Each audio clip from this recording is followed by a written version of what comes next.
被玄义口了。那说了为什么吗？广陵王蹙眉，妾身一后宅妇人，哪懂得这些？只听说那些货世子说是他铺子里的，具体如何，妾身也不知。去把玄义叫过来。广陵王看向了刘管家。是。刘管家点头，转身走了出去，没用多久又走了回来。回王爷，世子这会儿正在审问刺客，暂时还来不了。刺客？什么刺客？王妃立马紧张了起来。回王妃，今日世子抓了一个关云寨的女土匪，这会儿正在严加拷问。什么？万姨娘震惊地站了起来。关云山的土匪？难道他说的是云兰？可今日还和他通消息的，怎么就被捉了呢？话一说完，就察觉所有人正诧异地盯着自己，立马调整了一下。听说那土匪可凶悍了，世子没受伤吧？回万姨娘，世子并未受伤。啊，那就好。万姨娘扯了扯嘴角，又坐了下来。那可曾问出什么？广陵王看向刘管家。回王爷，这个老奴不知。我去看看。广陵王站了起来。我也跟你一起去。老夫人也站了起来。那我也过去瞧瞧吧。二夫人也站了起来，反正闲着也是闲着，也跟过去凑凑热闹。结果他这一说完，其他人也跟在了后头，呼啦啦一大群的人直接奔去了娄玄义的院子。刚一到大门口，就听到里面压抑的声音：休想从我嘴里得到什么！他们山寨也有他们山寨的规矩，即便是死也不能透露半个字的。看是你骨头硬，还是我的鞭子硬？长平又一鞭子甩了过去。这是怎么了？老夫人带着众人走进了院子，瞧着被吊起来的万云兰，眉头皱了皱。这是谁呀？难不成这就是那个刺客？祖母，不过是一个刺客而已，您怎么来了？娄玄义将老夫人扶坐了下来，又让人搬了几把椅子给王爷和王妃他们。既然他嘴这么硬，那就给送去军中吧，也算物尽其用。世子，这姑娘就是刺客吗？我瞧着挺面善的。是啊，大哥，我瞧着这姑娘这么柔弱，不像刺客，你该不会是弄错了吧？娄玄光看了一眼万云兰，不是说一切进行的都挺顺利的吗？怎么突然被抓了呢？二弟，这回你可看走眼了。娄玄义慵懒地来到万云兰面前，一把掐住了她的脖子。这个女人亲口承认她是关云寨大小姐，你说她像不像？真是蠢，竟然自己承认了，想替她说话都没有借口。说吧，谁派你来的？为何要接近我？你死了这个心吧，我什么也不会说的。万云兰愤恨地盯着娄玄义。不说是吧？那我就把你送去个好地方，你若是想说了再回来。娄玄义邪魅一笑，又看向莫隐。送去军营。是。莫隐点头，正要带万云兰走，就被娄玄光给拦住了。等一下。娄玄光上前一步，一把就从长平的手里夺过了鞭子，一脸怒气地看向了万云兰。敢算计我大哥，你真是活腻歪了。话音一落，一鞭子就抽了过去，疼得万云兰闷哼了一声。表哥这是什么意思？是在想办法救他吗？对上万云兰的眼神，娄玄光后槽牙紧咬。你说不说？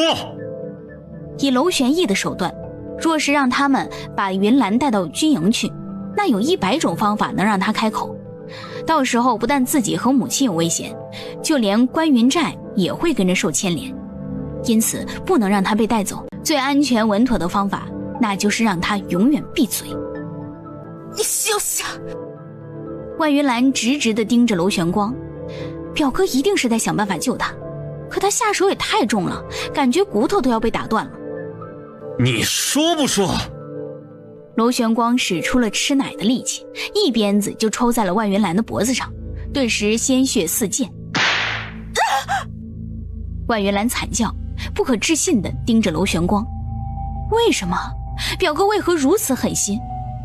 他这一次下山也是来帮姑姑和表哥的，如今自己被困，他们不救自己也就罢了，竟然还痛下杀手，这到底是为什么？瞧着侄女脖子不断往外喷溅的鲜血，万姨娘吓得大叫：姨娘！螺旋光忙扶住了她。死了吗？万姨娘直直地盯着螺旋光，云兰可是她表妹，怎么可以把她杀了呢？让她如何向大哥和父亲他们交代呀？那种人死不足惜。螺旋光给万姨娘使了个眼色，示意她不要让人看出什么。万姨娘这才整理了一下情绪。世子，人已经死了。莫影看了一眼万云兰，这二少爷下手也真是狠呐。大哥，对不起，我也是一时太过生气，才下手重了。是不是坏了你的事？没事，大哥知晓你是为我好，更何况这人死不足惜。螺旋翼安慰性地拍了拍螺旋光的肩膀，够狠，为了杀人灭口，连亲情都不顾了。玄翼，你为何和关云寨扯上关系了？广陵王眉头紧皱。不瞒父亲，我也不知。螺旋翼扫了一眼螺旋光和万姨娘，还不是借了他们的光。广陵王还想再问两句，就被老夫人给打断了。那你可有受伤啊？祖母放心，孙儿无碍。螺旋翼弯唇一笑，看来祖母是想孙儿了。一看他这皮猴的样子，老夫人不满地拧了拧他耳朵，一回头就见阿奴跟个雕塑似的在那站着。这孩子怎么了？自打他一进来就看到他在那站着，眼睛还红红的，不知是怎么了。阿奴没吱声，因为根本没听到。祖母问你话呢。螺旋翼戳了戳阿奴的脑门子，这是被吓着了，一下子这么老实，还真有点不适应。阿奴回过神，懵逼地看着众人。这孩子没事吧？老夫人看着阿奴，这怎么还呆了呢？跟以往差距也太大了。没事，他就是看到您来太高兴了。螺旋翼咧嘴一笑，无疑又挨了老夫人一巴掌。你这嘴里呀，没一句正经话。对了，你不是有事要跟玄翼说吗？广陵王点头。玄翼，听说你把万姨娘的娘家铺子的货给扣了，还把管事抓进大牢。万姨娘的娘家？螺旋翼狐疑地望向万姨娘。没错，世子，你扣的那些货是妾身的娘家以妾身的名义在京城开的铺子，不知发生了什么事情，让世子把那些货都扣了，还把人抓进了大牢。哦，这样啊。万姨娘有所不知，你娘家铺子里的丝绸正是我前些日子被抢走的。什么？这怎么可能呢？万姨娘装成一副震惊无比的样子。那些布匹有我通达商行专用的标识，若万姨娘不相信的话，明日大可去看一看。妾身不是不相信世子的话，只是觉得此事太过震惊而已。既然万姨娘过来，那就劳烦万姨娘给您的娘家带个话，这事儿是不是得给本世子一个说法？世子，那些店铺是妾身娘家的，妾身什么都不知晓。不如这样，带妾身回去再详细的问一下，然后再给世子回话，可好？好。螺旋翼爽快点头，这么久都等了，也不急于这一时半会儿了。既然没什么事，那我们就先回去了。螺旋翼将他们送到大门口，一回来就没了阿奴的踪影。阿奴呢？那儿呢？长平指了指房顶。你在那儿干什么？世子，我想在这儿坐一会儿，你们不用管我。阿奴失落至极，一想起小玉说的那些话，还有嘲讽他的那种眼神，这心里就堵得慌，就想找一个高一点的地方待着。刘玄义没吱声，直接回了屋子，但一想起阿奴那失落的样子，还是转头看向了长平。你上去跟他聊聊。别再憋出什么病来。我上去？长平仰着脖子看了一眼房顶。你不是他最好的长平大哥吗？刘玄义忍着嘴角的笑。是啊，长平，你可是阿奴的坚强后盾，他可是最相信你了。莫隐也咧着嘴笑。可拉倒吧。长平瞪了莫隐一眼，自打那丫头来到府里，就可他一个人霍霍，都舍不得换别人的。让你去就去。刘玄义的脸沉了下来，磨磨蹭蹭的，还学会顶撞他了。不是世子啊，他那么崇拜您，要不还是您亲自去吧。少废话，赶紧去。刘玄义照着他的腚踹了一脚，真是皮子紧了，竟敢忤逆他的意思。见世子生气了，长平这回也不敢说别的了，瞪了莫隐一眼，不甘地走出了屋子，让人拿了一个长长梯子，小心翼翼地往上爬。刘玄义和莫隐出来时，就见长平跟个蜗牛似的在梯子上趴着。你属王八的，世子啊，我这也是为了安全考虑啊。长平的声音压得低低的，那丫头这会儿心情正不好，万一发火冲他来可咋整？还是小心点为好。怂货。刘玄义也没说什么，瞧着他跟做贼似的往上爬。阿奴并未听到他们说的那些话，因为这会儿脑子里还在想着小玉的事情，真是越想心里越憋得慌，若是不释放一下，就感觉腔子都要被憋冒烟了。于是乎扯着嗓子喊了起来。长平刚一露头，就听到阿奴扯破嗓子的声音，当时吓得一脚踩空，四仰八叉的砸在了地上。刘玄义看着他，这个废物，爬个梯子还能掉下来。长平大哥，你咋的了？阿奴脑袋从房上探了下来，咋听长平大哥没好声的叫唤呢？没啥，没啥。长平龇牙咧嘴站了起来，还咋的了？这还用问吗？好好的喊啥呀？当时就把他脑子给喊懵了，以为咋的了呢？之前上去时心里就没底，看来他的预感是准的。正想跟世子说说，要不换个人吧，结果就对上了他不满的眼神。看我干什么？赶紧的。娄玄义也是强忍着笑，这货怕是留下心理阴影了。哦。长平咧着苦瓜嘴，再次趴在了梯子上，趁阿奴没喊，这下加快了速度，呲牙咧嘴的爬了上去。长平大哥，你上来干啥？没啥事儿，我就是过来跟你唠会嗑。长平左右看了看，才小心翼翼地坐了下来。这么大的坡度，可别再掉下去了。长平大哥，我没事儿，你还是下去吧。我都上来了，那就跟你唠一会儿吧。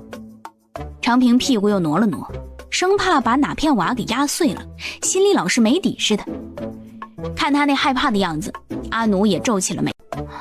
你还是下去吧，吓得手都哆嗦了，还在这坐着干啥呢？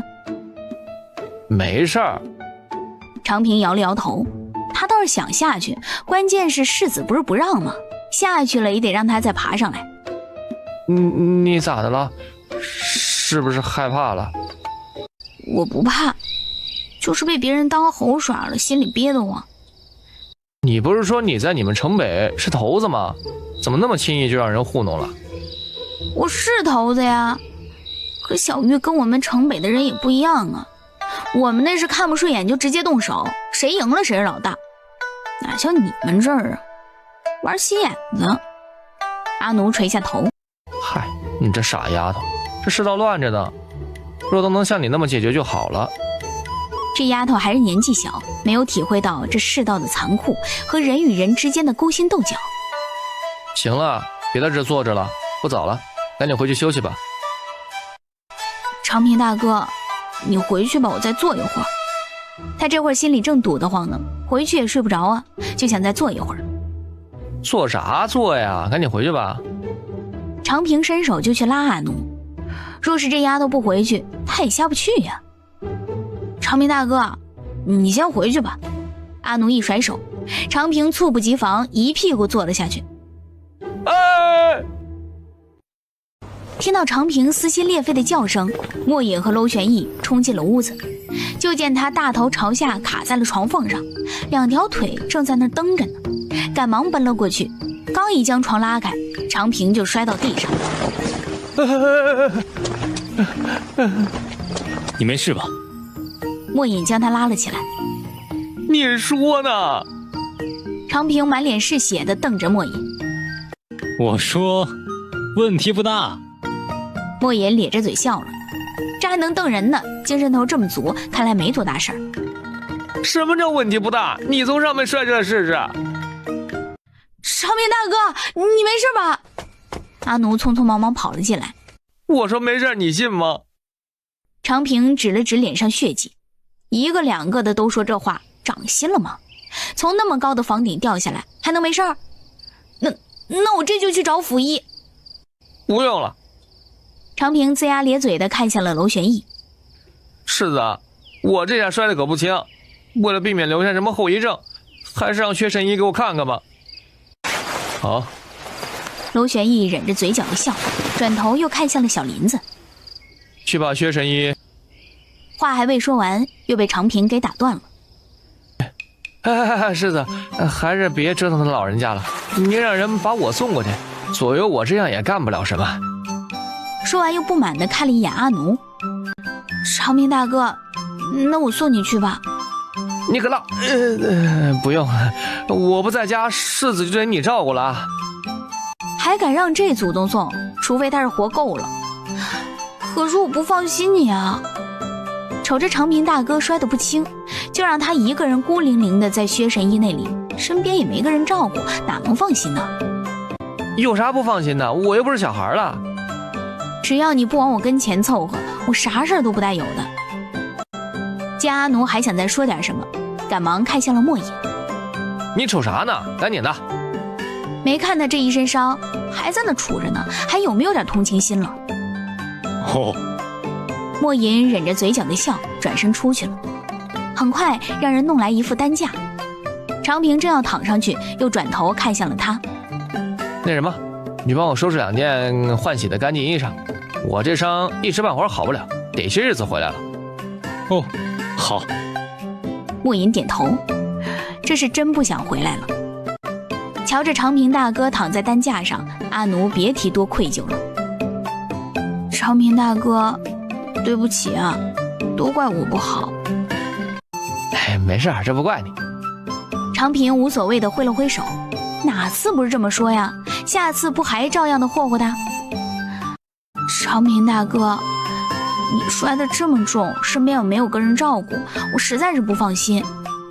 你先等一会儿，我这就回去收拾一下，跟你一起去，到时候我好好伺候你。说完就转身跑了出去，可把长平给吓坏了，腾的就从担架上跳了下来。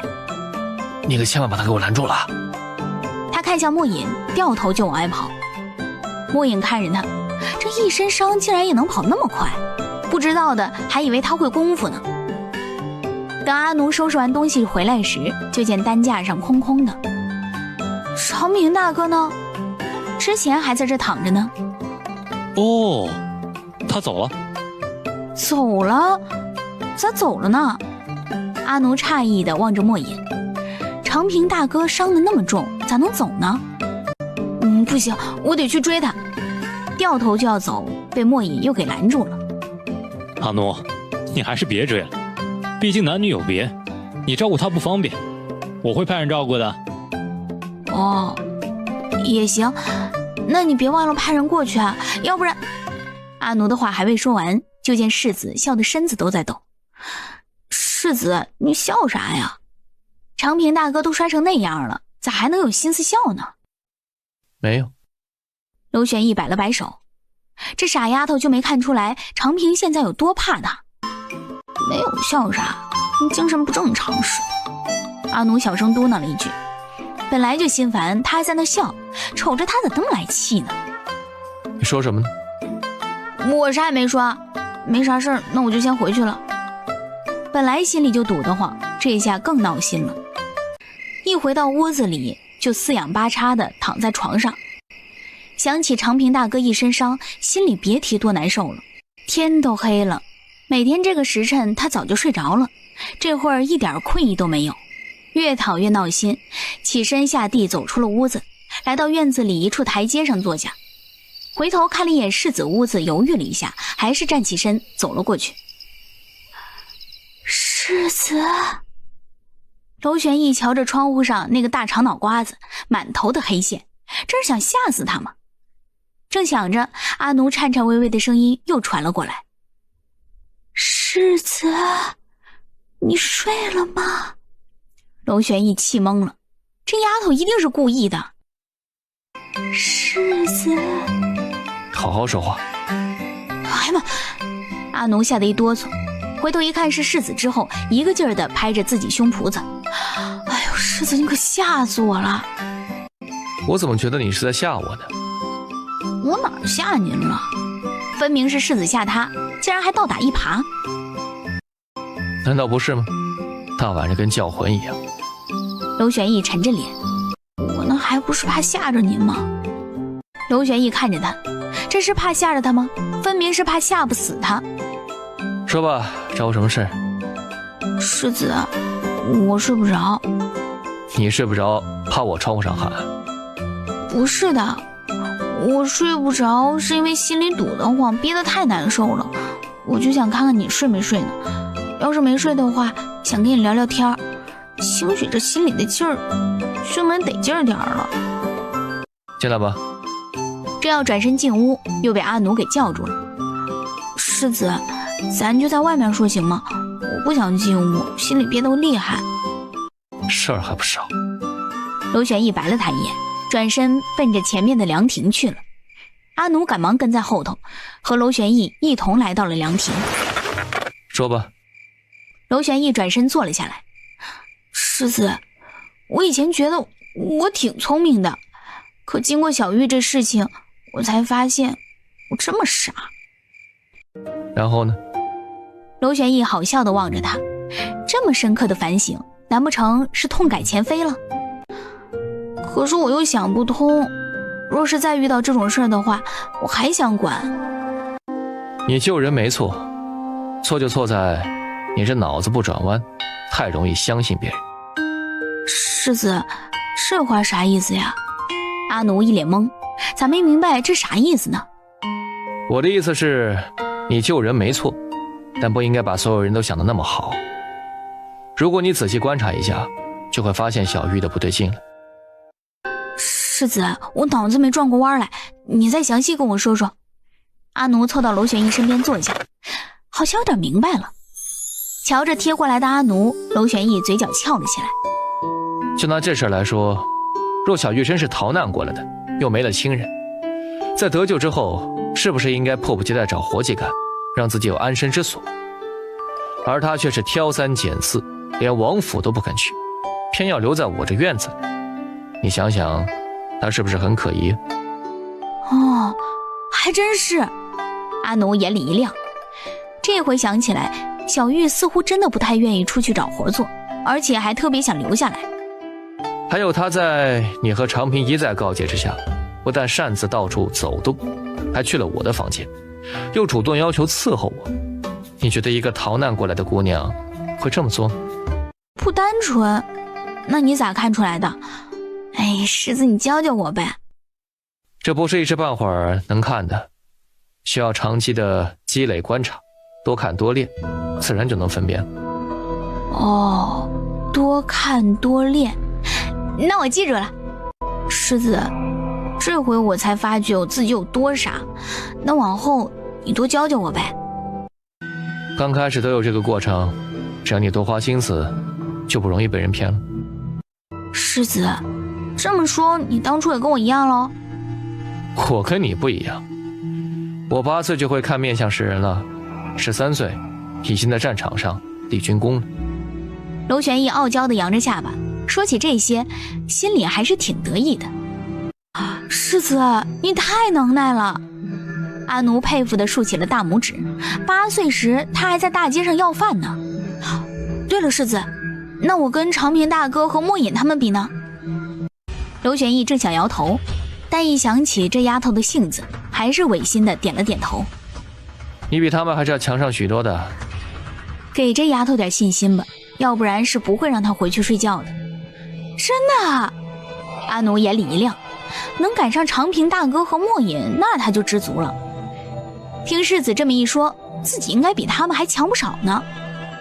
莫隐在旁边听着，世子这谎话说的，他虽比不上世子，但也没差多少。阿奴怎么可能跟他比呢？尽管昨晚上聊了大半宿，但阿奴第二天早上早早的就起来了，而且还精神百倍。世子，给您洗漱水。娄玄义点头，又笑着看他。心里不憋屈了？昨晚上跟霜打的茄子似的，这会儿却欢脱的跟个兔子，看来是过劲儿了。啊，我心里不但不憋屈了，还可得劲儿了呢。吃过早饭之后，阿奴就跟着娄玄义去上朝，乖乖站在的队伍里，老老实实的等着世子下朝。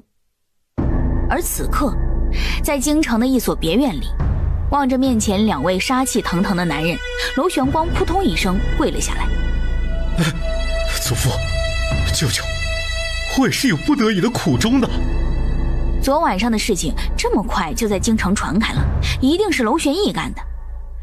你即便再有苦衷，也不应该杀云兰啊！他可是为了帮你们才下山的。万清风眼底一片猩红。舅舅，是我的错，是我亲手杀死了云兰妹妹。可娄玄义要将她送去军中，我又没有能力救她，实在是不忍心她被侮辱致死，这才动手杀了她的。不管怎么说，都是我的错。只要舅舅能消祸，我任随舅舅处罚。你说什么？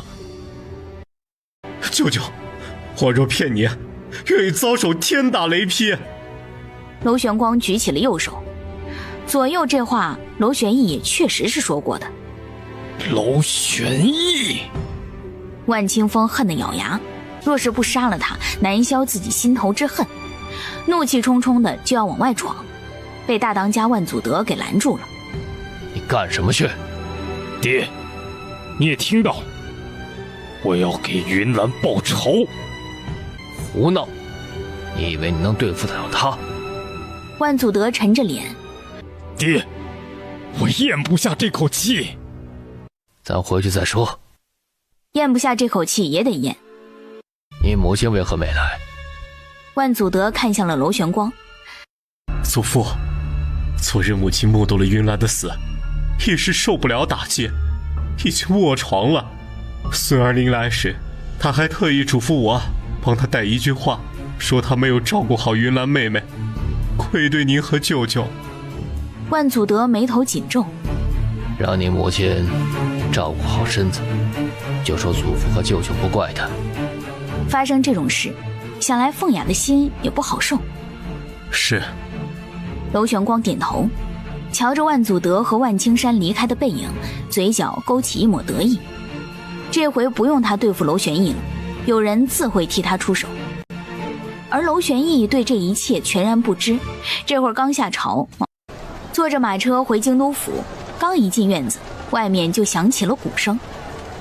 这么早就有人告状了，正想着，耿师爷走了进来。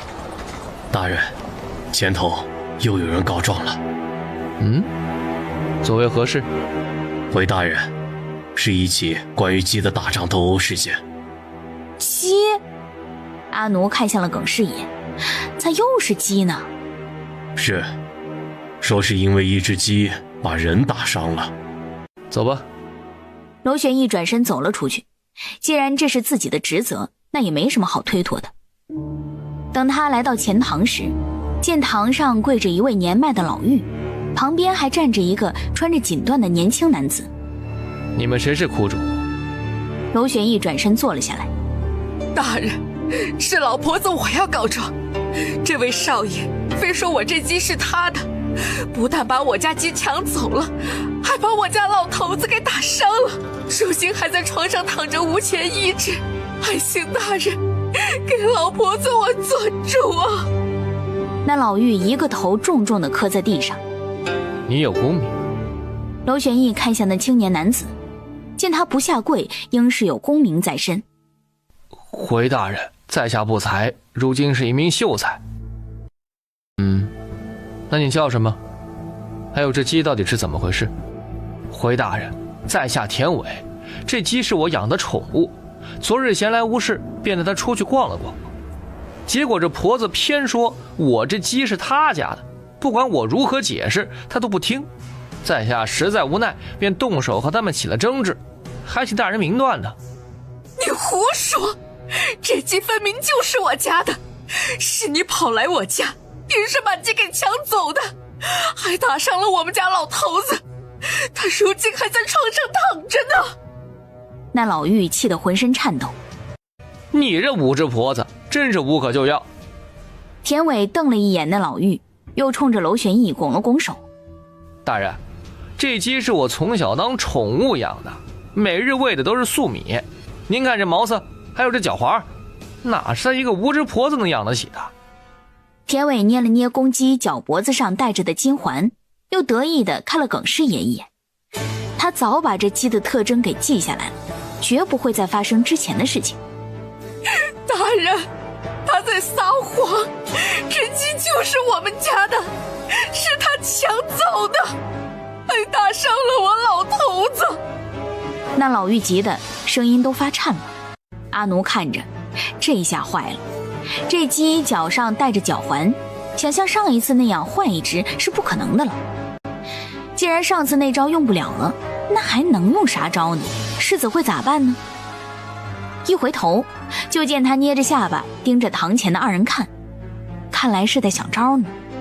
想起了世子教他的，不管做什么都要多看多练，也学着他的样子捏着下巴仔细地琢磨了起来。娄玄义这会儿确实是在思考，正想着就听到莫隐的咳嗽声。一回头就见他冲着对面抬下巴，顺着他的目光见阿奴也跟自己一样捏着下巴，正直直地盯着堂下的二人，脸顿时就黑了。学他干什么？你在想什么？结果阿奴没吱声。娄玄义的眉头皱了皱。阿奴。啊！阿奴回神，又往娄玄义身旁凑了凑。大人，您叫我。你在想什么？这都看直了，不知道是不是在想有用的。大人，我想到办法了。哦，说说看。世子，我是这么想的。阿奴嘴巴又往娄玄义耳旁凑了凑，生怕别人听到，还用手给挡住了，小声和他耳语了起来。众人看着面前这两人，还带这么蛐蛐的。不错。娄玄义赞许的目光看向了阿奴，不得不说他这个法子不错，确实是个有用的。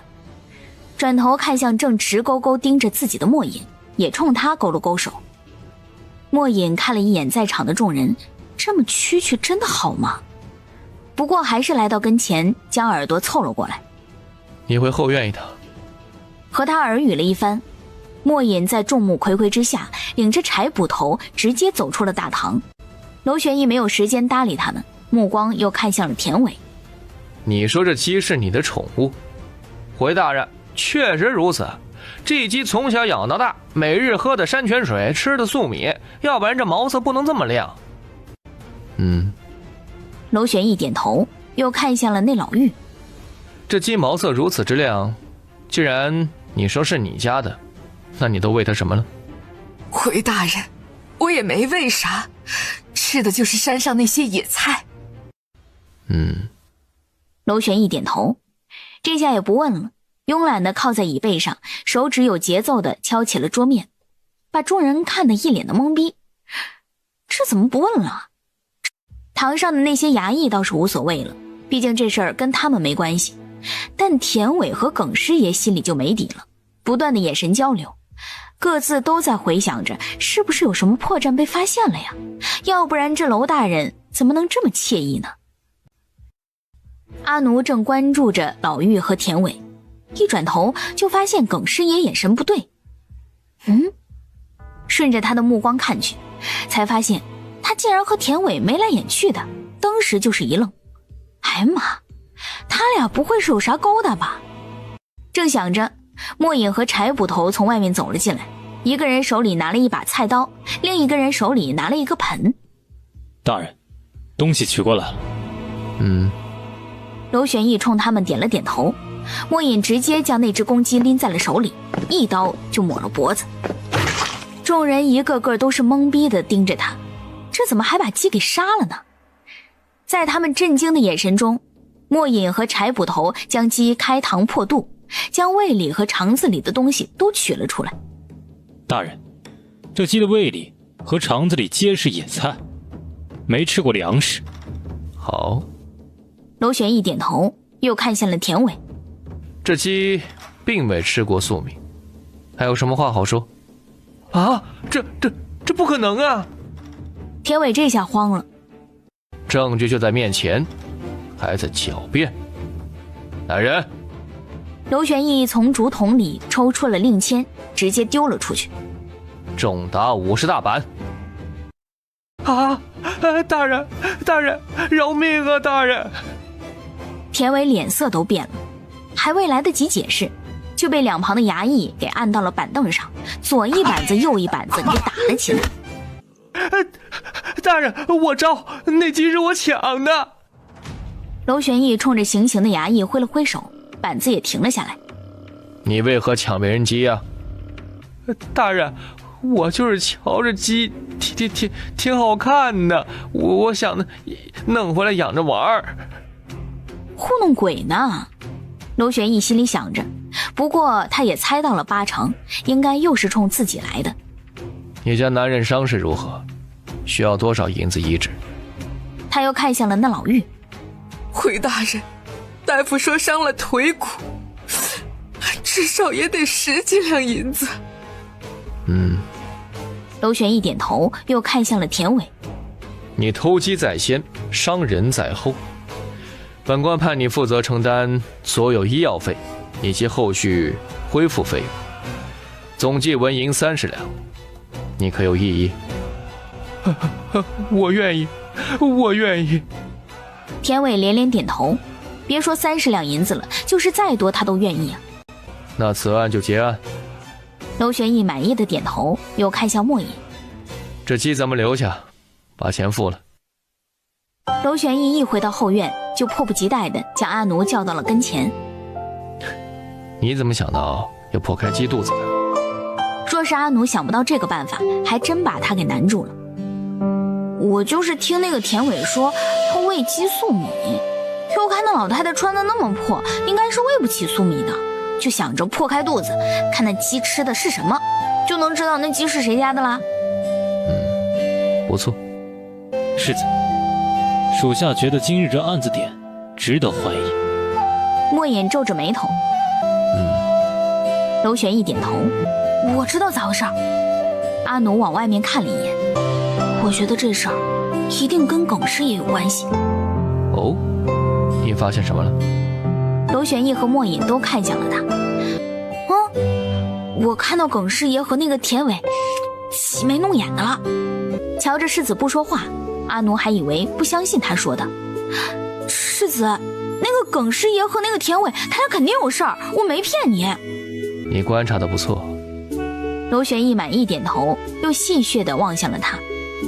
今儿个是怎么了？这脑子转得还挺快啊。您不是说要多练多看吗？嘿，阿奴咧着嘴笑了。不错不错。娄玄义被这马屁拍得心里熨帖至极。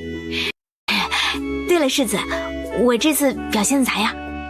阿奴双眼冒着亮光，瞅着世子挺高兴的，没准儿能得赏银呢。自然是不错的。那我有赏银吗？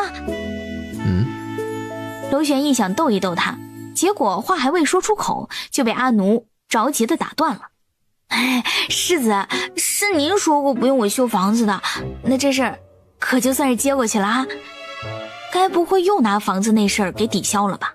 要是那样也太不讲究了。娄玄义一愣，还真被这话给听懵了。阿奴说的是长平弄坏房顶的事儿。莫言咧着嘴笑，娄玄义没忍住笑了。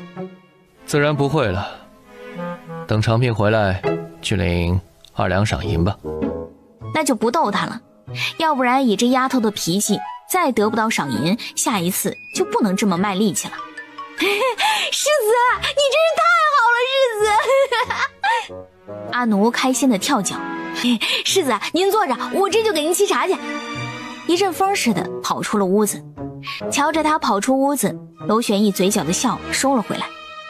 去查查那个耿师爷。自己并未调动他的职位，也没为难他，实在是想不出他为何一而再再而三的找自己麻烦。而此刻，耿师爷正在和乔国栋汇报大堂上的事情。大人，我瞧着那个娄世子不太好对付，要不咱们还是算了吧。怎么，这就怕了？大人，那娄世子……耿师爷的话还没说完，就被乔国栋给打断了。他只不过是侥幸而已，百密还有一疏呢，老虎还有打盹的时候，我就不相信他运气总能那么好。乔国栋眼里压抑着愤怒，还请乔大人三思。放心吧，咱们好日子还在后头呢，到时候你还得配合我。乔国栋拍了拍耿师爷的肩膀，这种胆子能干成什么大事儿？真是怂包一个。娄玄义并不知晓这边的事情，下衙之后就坐着马车回家了。刚一进院子，阿奴就迫不及待地叫了起来：“长平大哥！”等喊完才想起来，长平大哥去养伤了。世子，要不咱们去看看长平大哥吧？不用了。娄玄义忍着嘴角的笑。长平现在最怕见到的就是他了，若是他真的去了，那货的病铁定会更加重大。世子，你笑啥呢？没有。明日婚宴上你机灵点，拿出今天的金针头。薛神医这会儿正跟着长平坐在大门口嗑瓜子儿，一抬头就瞧见了奔着这边来的马车。那是谁骑在马上赶车呢？还真是新鲜啊，头一回见到赶车的人骑在马上的。长平回头，当瞧见马车上坐着的阿奴之后，腾的就站了起来。那不是阿奴吗？瓜子儿也不嗑了，撒丫子就往院子里冲。那丫头咋来了呢？薛神医瞅着他，来就来了呗，还至于吓成这个样子？瞧着来到跟前的马车，起身站了起来。这可真新鲜，没见哪个赶车的骑在马身上。这回不就见过了吗？阿奴咧着嘴跳下了马。哎，长平大哥呢？他伤咋样了？薛神医话还未出口，阿奴就冲进了院子。哎，我去瞅瞅他。不听他说话，还问他干什么呀？瞧着娄玄义沉着脸从马车上下来，薛神医没忍住笑了。你这丫头还真挺有趣的。骑着马身上赶车，估计这一路闹了不少笑话，要不然这小子的脸也不会拉这么长的。有趣？我看他是傻。娄玄义气呼呼地进了院子。阿奴一进屋，就见长平躺在床上直哼哼。长平大哥，你咋样了？哎呀，就那么回事儿吧。你咋来了呢？长平装成一副有气无力的样子。大老远跑来找他，该不会是又有啥事儿了吧？哦，我就是不放心，想过来看看你。阿奴拉了把椅子坐到跟前。嘿，长平大哥，我又得2两赏银了。啊，是吗？那不错。长平扯了扯嘴角，原来是跟他要钱的，就说他不会那么好心嘛。从兜里偷出了2两碎银，递到了阿奴手里。嘿，谢谢长平大哥。啊，我咋瞅着你这脸上褶子少了呢？阿奴好奇地指着薛神医的脸，感觉比之前光溜了不少，瞅着也年轻了。会不会说话？我啥时候褶子多了？薛神医白了阿奴一眼，又瞅了瞅自己的脸蛋子，这上等的回魂丹效果是真不错。可拉倒吧，你以前脸上的褶子都堆成山了。你褶子才堆成山呢。薛神医的脸黑了，就他这张嘴说不出好听的，难怪把这个臭小子气成这个样子。随手倒了2滴药丸，递给了长平。把这个吃了。哦。长平接过药丸，一口就吞了下去。老爷子，我是不是还有几样药没吃呢？还有好几样呢，那得等一会儿再吃。这小子是真不想回去。长平大哥，你还觉得哪儿不对劲儿啊？要不我帮你按按吧。不用，你快坐那儿吧。你陪你长平大哥在这坐着吧，我和老爷子聊点事情。直接进了里面的屋子。薛神医正要跟过去，又被阿奴给叫住了。哎，薛神医，长平大哥要吃啥药啊？一会儿我帮他拿。薛神医犹豫了一下，指了指旁边的柜子。左边第2个格第1瓶。说完就进了屋子。阿奴站起身，来到柜子前，将左边第2格第1瓶的药瓶拿在了手里，打开了盖子，见里面是药面子，又冲着里面的屋子喊了起来：吃得吃多少啊？薛神医正要坐下，听外面的阿奴一喊，犹豫了一下，1勺到5勺都成。那是补气血的，多点少点都无所谓。哦，阿奴点头，左右看了看，见桌子上有一个汤勺，拿起来就舀了5勺放进了碗里，又用水冲了冲，端到长平面前。长平大哥，喝药吧。长平眉头皱了皱，仰着脖子龇牙咧嘴地灌了进去。阿奴将碗放回桌上，似是想起了什么，咧着嘴又凑了过去。长平大哥，你这几天没在家，咱家老热闹了。是吗？那你快跟我说说。长平也来了兴致。我跟你说啊，今儿个是3少爷成亲，你猜咋的了？咋的了？3少爷和他院子里的一个丫头被3少奶奶给堵住了。堵住了？啊，那呗，你是没看到那场面。哎呦我去，啥也没穿，老磕碜了。齐娘愣是没分开他们，后来叫了4、5个家丁才把他们给分开呢。罗玄义在一旁听着，不是说什么也没看见吗？这丫头竟然骗他呀！是吗？那后来咋样？你寻思呢？给咱王府丢了这么大的脸，那能有好吗？王爷差点没把他给打烂糊了，估计不得在床上躺个1、2个月的。除了这个事儿，还有别的呢。还有呢？长平也来了精神。有，关于咱们世子的，他又让人家给下药了。阿奴又津津有味地说了起来，把娄玄义的脸都听黑了。这事儿也当着外人说，你等回家的。实在是懒得听，站起身关上了门，瞅着一脸笑意的薛神医，沉着脸坐了下来。您老这气色不错，看来是吃上还魂丹了。那丫头总算干了点好事儿，那您老还真算是因祸得福了。哎，那你也不能跟他说啊。薛神医冲着外面抬了抬下巴。那您老这就有些没良心了。娄玄义笑了。你别跟我说那些没用的。薛神医话还没说完，就听到了阿奴惊讶的声音。长平大哥，你咋的了？我肚子疼。长平龇牙咧嘴的捂着肚子，肚子怎么突然间拧劲儿似的疼呢？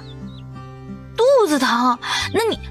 阿奴的话还没说完，长平就腾的跳到了地上，连鞋也不穿了，光着脚丫子就跑了出去。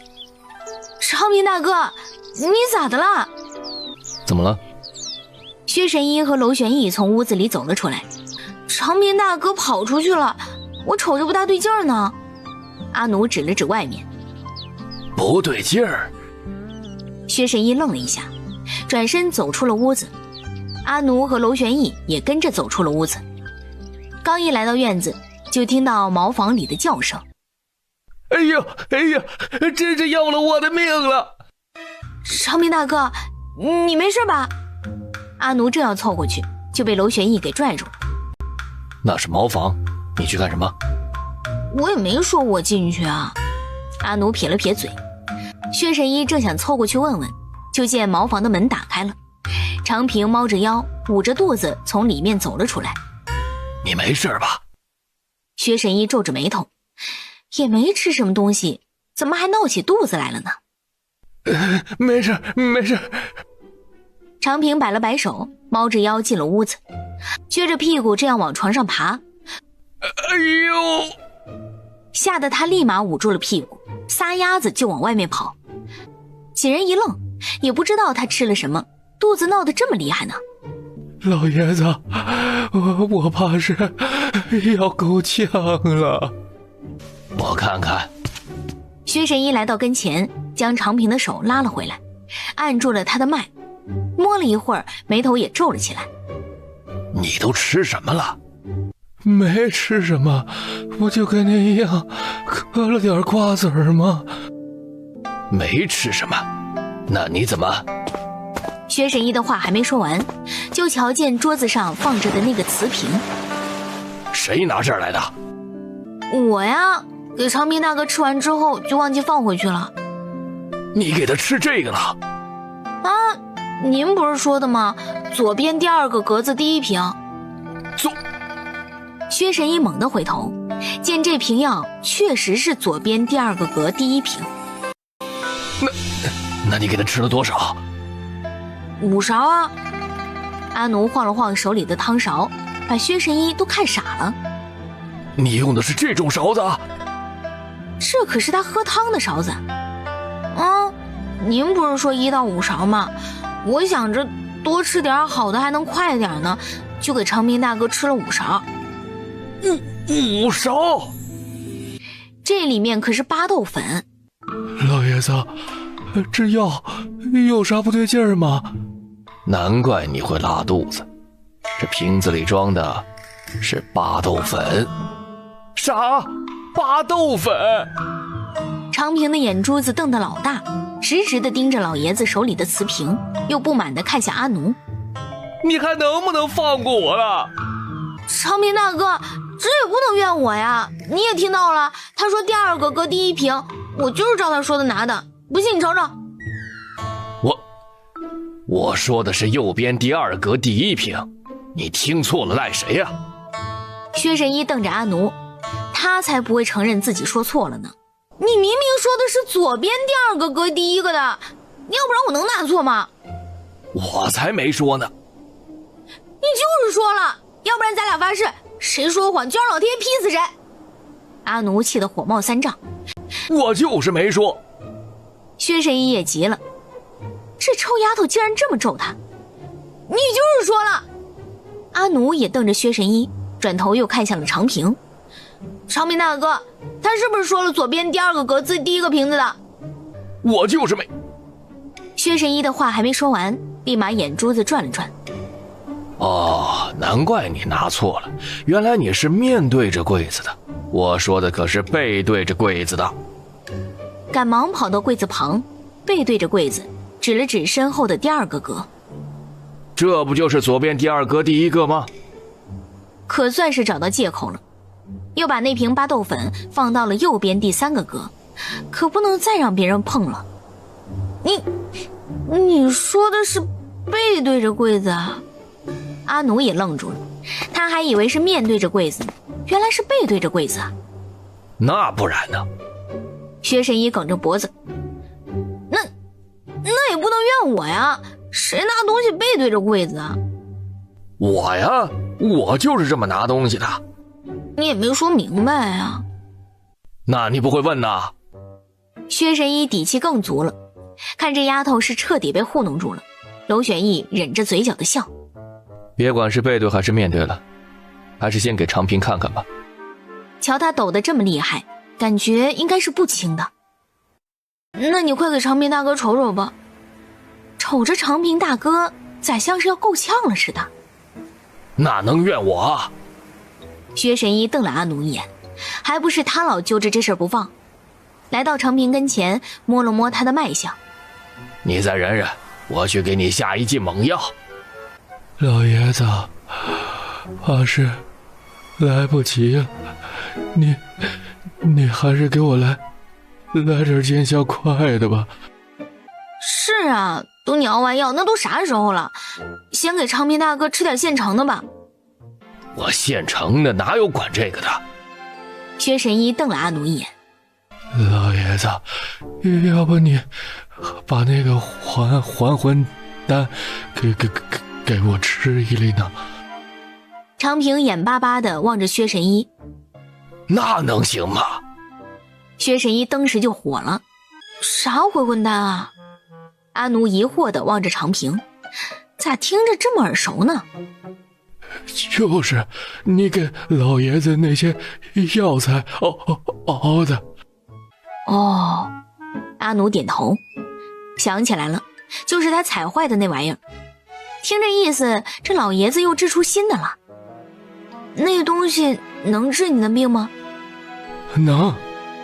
长平果断点头。哦，那你赶紧给长平大哥吃吧。阿奴将手伸到了薛神医跟前。没有，我该你的。傻大，你这想打赖了？当初咱俩可是签了字据的，我们看病都是不要钱的。我说的也不是那个药啊。啥这药那药的，啥药我们都能用。快点的，要不然我就把字据拿出来，咱俩掰扯掰扯。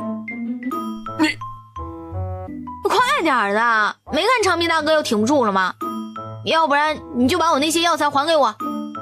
这才刚来看病呢，就不想认账了，以后看病指不定咋费劲呢。好，你们等着。瞧着老爷子拿出来的回魂丹，长平双眼冒着亮光。多谢您老人家了。迫不及待的就丢进了嘴里。长平大哥，你觉得身子舒坦没舒坦点啊？舒坦多了。长平点头。那就好，长平大哥，那你赶紧躺下来歇会儿吧。正要再说几句道歉的话，一回头就见老爷子正气呼呼地瞪着他。你瞪我干啥？不就一颗药丸吗？若不是他没说明白，自己能拿错药吗？还就一颗药丸，你知不知晓我那回魂丹有多珍贵呀？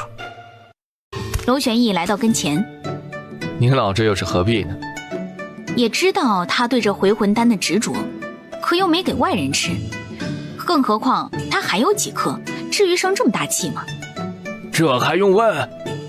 薛神医又瞪了娄玄义一眼，带这臭丫头来干什么？瞧着阿奴梗着脖子瞪着他，这心里就更生气了。去给我冲点药粉补补。被这丫头这么一气，觉得气血都亏了不少，得赶紧补回来。你不会自己冲吗？我都让你气成啥样了，没看着啊？阿奴还想再说点什么，就被娄玄义给打断了。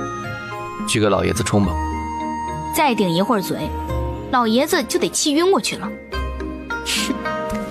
阿奴狠狠地瞪了薛神医一眼，看在世子的面子上，就不跟他一样的了。来到柜子前，沉着脸看向了薛神医。冲哪个？左边第三个，第一个。你确定没错吗？他又看向了薛神医，得问明白，别到时候出错又赖他了。你以为我像你呢？冲多少啊？至少也得2大勺。薛神医闭着眼睛哼哼，2大勺。阿奴左右看了看，又想起了那个汤勺，这老爷子说的肯定是这个勺子了。舀了2大勺放到了碗里，将壶里的水倒进去冲了冲，端到了薛神医面前。给你。你横啥？薛神医瞪了阿奴一眼，连看都没看，接过碗一口就灌了下去，结果下一秒就愣住了。你给我冲的这是啥呀？不是你说的吗？左边第3个格第一个。阿奴指了指右边的架子。你冲的是那个瓶子里的？啊，你不都是背对着柜子拿的吗？阿奴也回头看了一眼，他也没拿错呀，就是照他说的拿的呀。你是想害死我？咬牙切齿地瞪着阿奴，这臭丫头是看他命太长了。我又咋的了呀？是你说的呀，左边第3个格第一个的，我就是按你的要求背着柜子拿的，咋又赖上我了？你薛神医被堵得哑口无言，真是要被这丫头给气死了。娘老没事吧？没事儿，你晓得他给我吃的是……薛神医的话还没说完，就龇牙咧嘴的叫了起来，哎呦，捂着肚子就开始往外跑。阿奴这会儿看着这老爷子的情况，怎么跟长平大哥那么像呢？就连长平也看出来了，抻着脖子往外面张望。这老爷子不会也吃了巴豆粉吧？薛神医就猫着腰走了进来。要不你也吃一颗还魂丹吧？娄玄义担忧地望着他。没事，我再忍一忍。薛神医摇了摇头，那回魂丹可是在生死关头能救人命的，怎么可能这么败坏呢？正打算抓药，肚子传来拧劲儿的疼，又一阵风似的冲了出去。他这好像病得不轻啊。阿奴抻着脖子往外面看了一眼，他都多大岁数了？娄玄义白了他一眼，之前瞧着他舀了那么2大勺，都快赶上3、4勺了，都怪自己大意，若是多一嘴问问就好了。快把那还魂丹给我取一颗来。就看眼下这情况，若是不赶紧吃回魂丹，怕是这条老命都得交代在这儿了。哦，好。快速地跑进了屋子，将回魂丹的盒子拿了过来，从里面拿出了1颗，递到了薛神医面前。薛神医颤颤巍巍地张开了嘴，将回魂丹吞进了嘴里，一屁股坐到了椅子上。可要了我的老命了！瞧着直直盯着自己的阿奴，或直接窜到了脑门子。都怨你！咋能怨我呢？你还讲不讲理了？是你跟我说的左边第3个格上面第一个的。你说你是背对着数的，那我也是按照你要求拿的呀。世子跟长平大哥都在这儿作证，我拿错了吗？你凭啥赖我呀？你跟我喊啥？薛神医气得瞪眼，是你先说赖我的。阿奴也寸步不让。你……薛神医的话还没说出口，长平就跑到了跟前。哎，老爷子，您消消气，别跟这孩子一般见识。你也不是好东西，若不是你非要吃那药，能吗？抓紧收拾东西，给我滚！薛神医又瞪向了长平，你跟长平大哥喊啥呀？这跟人家有啥关系吗？我不想跟你说话，你离我远点。阿奴话还未说出口，又被娄玄义给叫住。行了，你闭嘴吧。把阿奴拉到了一旁，又看向了薛神医。都这么大岁数了，脾气还这么暴，不过是2颗药丸而已，还至于生这么大气？你也赶紧给我走！若不是他把臭丫头给领过来，能把她气成这个样子？世子招你惹你了，你跟人家喊啥呀？行了，少说2句吧。娄玄义又拉住了阿奴，咱们回去吧。再待下去都得把老爷子给气死了。瞧着正偷瞄自己的长平，上去就踹了一脚。你也给我滚回去！几人刚一回到院子，身后就传来了娄玄光的声音。大哥，你回来了。二弟，找我有事。娄玄义又看了一眼他身旁的万姨娘，看来是说丝绸的事儿了。哦，我是来找你下棋的，半路上遇到了万姨娘，就一起过来了。是，妾身是来找世子说丝绸的事情的，正好在半路上遇到了2少爷。是吗？那进来说吧。来到客厅，一落座，万姨娘就迫不及待地说了起来。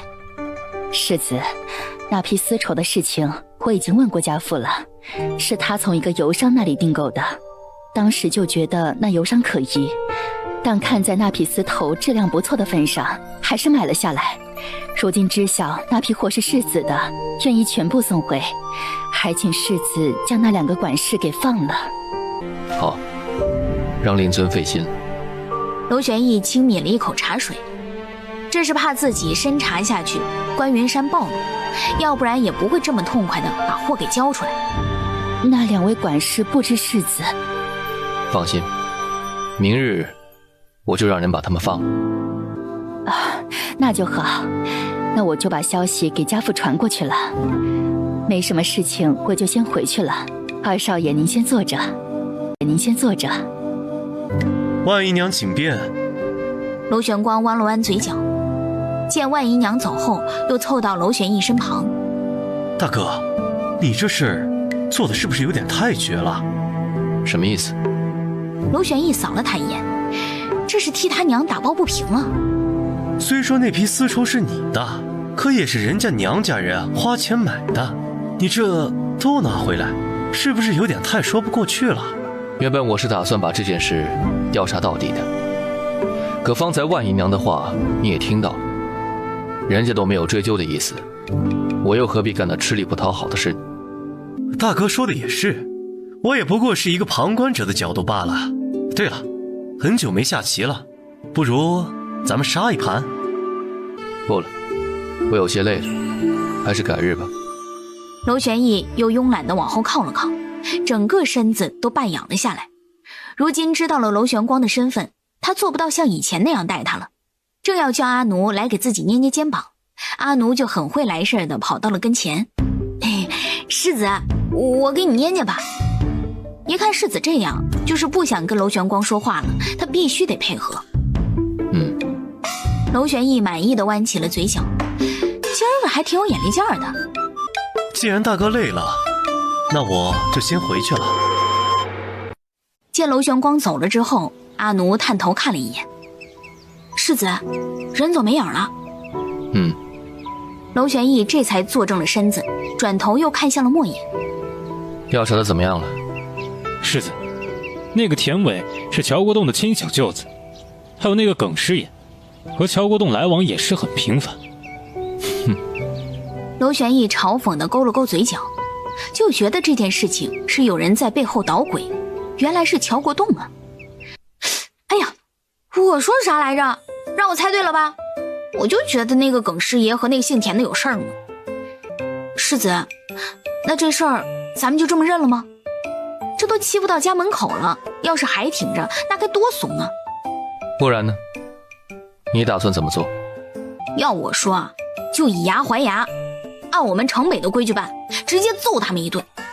阿诺，按你们城北办好像不行，咱们毕竟日后还要跟乔国栋经常见面的。莫言忍着嘴角的笑，这回来狠劲儿了。那咱们不会不让他们看到吗？怎么不让他们看到呢？套麻袋呗，给他们套上麻袋，可劲儿揍，他们也认不出是咱们的。这莫言的话还未说出口，就被娄玄义给打断了。这办法可行？世子，好像成效不大。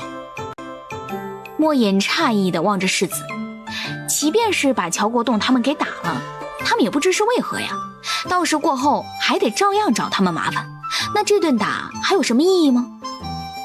咋不大呢？咱这口气不是出了吗？阿奴说的对。娄玄义也赞同的点头。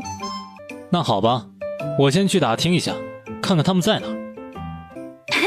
那我先去摆饭，咱们一会儿吃完饭就走。而此刻，乔国栋正和耿师爷在怡人院里搂着姑娘，喝着美酒。大人，我觉得那个娄世子不简单，咱们日后还要小心点好。你怕什么？这京都府都是咱们的人，他一个新来的，犯不出什么大浪。可是，耿师爷还想再说点什么，就被乔国栋给打断了。行了，别因为这点事扫兴。来，走一个。乔国栋端起面前的酒杯，和耿师爷又开始推杯换盏了起来。二人这才一脸艳足地走出了怡人院，正打算各自上自家的马车，两家小厮就跑了过来。老爷，咱们的马车轱辘不知道被哪个手贱的小孩给弄坏了。弄坏？那我跟耿师爷坐一辆马车。乔国栋咧着嘴看向了身旁的耿师爷，耿师爷正想点头答应，自家的小厮也跑了过来。老爷，咱家的马车也坏了。咱家的也坏了？那你他娘的还不赶紧去修？乔大人，咱们去前面等着，等我家的车修好，咱们再做。好。乔国栋点头，迷迷瞪瞪地跟着耿师爷去了前面的巷子。瞧着进到巷子里的二人，娄玄义又不放心地看向了阿奴。我说的话你记住了吗？记住了。再重复一遍。不能往死里打，也不能用内功。那咱们一块儿跳过去，先讨麻袋。跟莫言使了个眼色，二人纵身一跃，从大桥上跳了下去。1刻钟之后，娄玄义和阿奴精神抖擞地从巷子里走了出来。嘿，咋样？这打完是老舒坦了吧？还行吧。我就说答对了吧。以后啊，他要再敢找咱们麻烦，咱们还削他。这种以牙还牙的方式是最解气、最痛快的。瞧着世子跟阿奴有说有笑的讨论，莫隐不置可否。从未见过世子有这么小孩子的一面，方才的举动也太幼稚了吧。看眼下的情况，他早晚得被阿奴给带跑偏了。不得不说，这发泄了一通之后呢，浑身都舒坦了。几个人一回到院子，就各自回了房间。刚躺下没多久，就沉沉地睡了起来。次日一早，等他们来到府衙时，并没有看到耿师爷的影子。耿师爷呢？阿奴看向柴捕头。耿师爷的家人今儿早上来请的假，说从马车上摔下来了，今儿个就不来了。摔下来了？严重吗？阿奴眼里冒着亮光。具体我也不知，还有乔大人也请了假。乔大人也请假了？阿奴又冲着莫隐他们眨了眨眼。听说也是摔伤了。哦。娄玄义装模作样的点了点头。对了，我还没去牢房那边看过，不如柴捕头带路如何？大人请。柴捕头恭敬地拱了拱手，转身走在了前头。牢房紧挨着府衙，但是得走另外一个门。几人出了府，很快就来到了牢房。接待他们的是值班的赵老头。大人。打开牢房，我要进去看一下。是。赵老头恭敬点头，拿着手里的钥匙打开了牢房大门。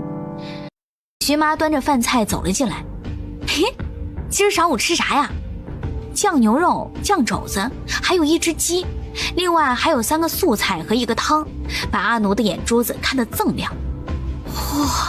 这伙食也太硬了。阿奴姑娘，这就是咱们府上正常的伙食。这就是正常的饮食？那头几日咋没吃这么好呢？前些日子是徐大人要求的，说是要素一点的。今日徐大人没有来，我们也不晓得做什么才好，就按照以前的标准做了。瞧着世子直直地盯着那些饭菜，阿奴直接将他拉了过来。你别瞅着了，赶紧吃吧。这人和人呢，还真是不能比。牢里的那些人，估计这辈子也吃不上这个的。想起牢房里那些骨瘦如柴的犯人，这心里还挺不得劲儿的。娄玄义筷子一顿，这话倒是提醒他了。一会儿你去把乔国栋代理这段时间的卷宗全部拿过来。他看向莫隐，除去在餐桌上1个月就能挥霍1000两银子，指不定贪墨了多少公款呢。好，等我吃完了饭就去。饭后不久，莫隐就让人抱来了几大摞子的卷宗。世子，这是乔国栋在任1年来所有的卷宗了。放这儿吧。阿奴，教你个任务。啥任务啊？你负责把这些卷宗都给我读一遍。啥玩意儿？都读一遍？你喊什么？这很难吗？娄玄义白了阿奴一眼。不太难，可是多呀。世子这么老心，那你啥时候能读完呢？怎么那么多事？让你读就读，赶紧的。阿奴撇了撇嘴，这又不乐意了，拉了把椅子坐了下来，打开册子开始读了起来。大肃115年5月1日，修房顶采买瓦片10万片，每片10文钱。世子，这瓦也太贵了。继续读。娄玄义的眉头也皱了起来，随手拿起毛笔，在纸上开始做记录。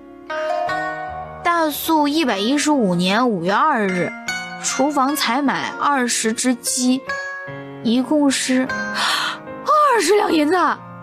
世子，这鸡也贵啊。继续。娄玄义又皱着眉头在纸上记录了起来。鸭子20只，也是20两银子。世子，这也贵啊。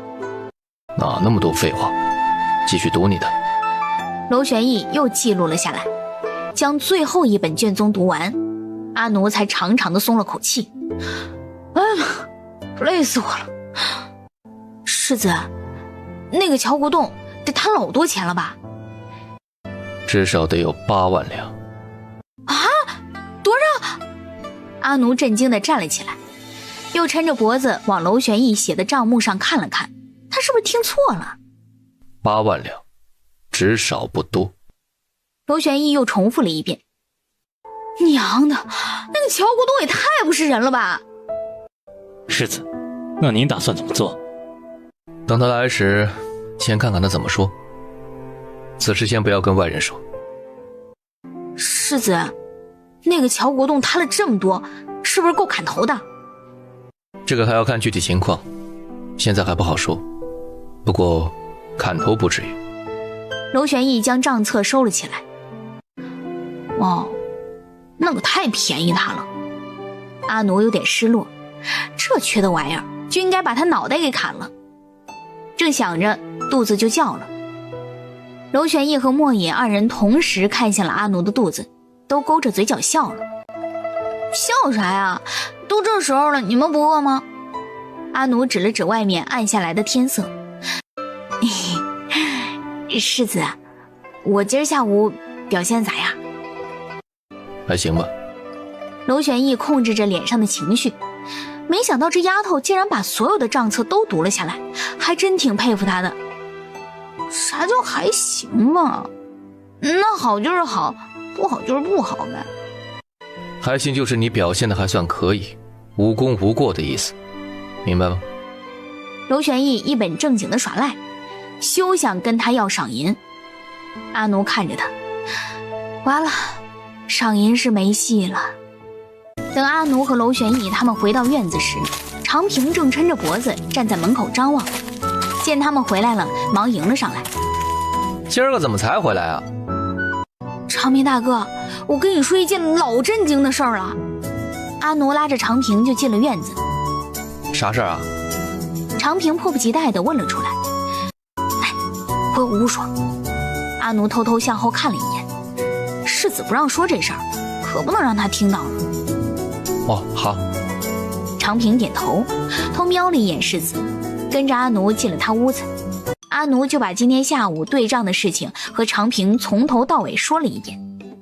听完之后，常平的脸色也由担忧变得平静了下来。你说的就这事儿啊？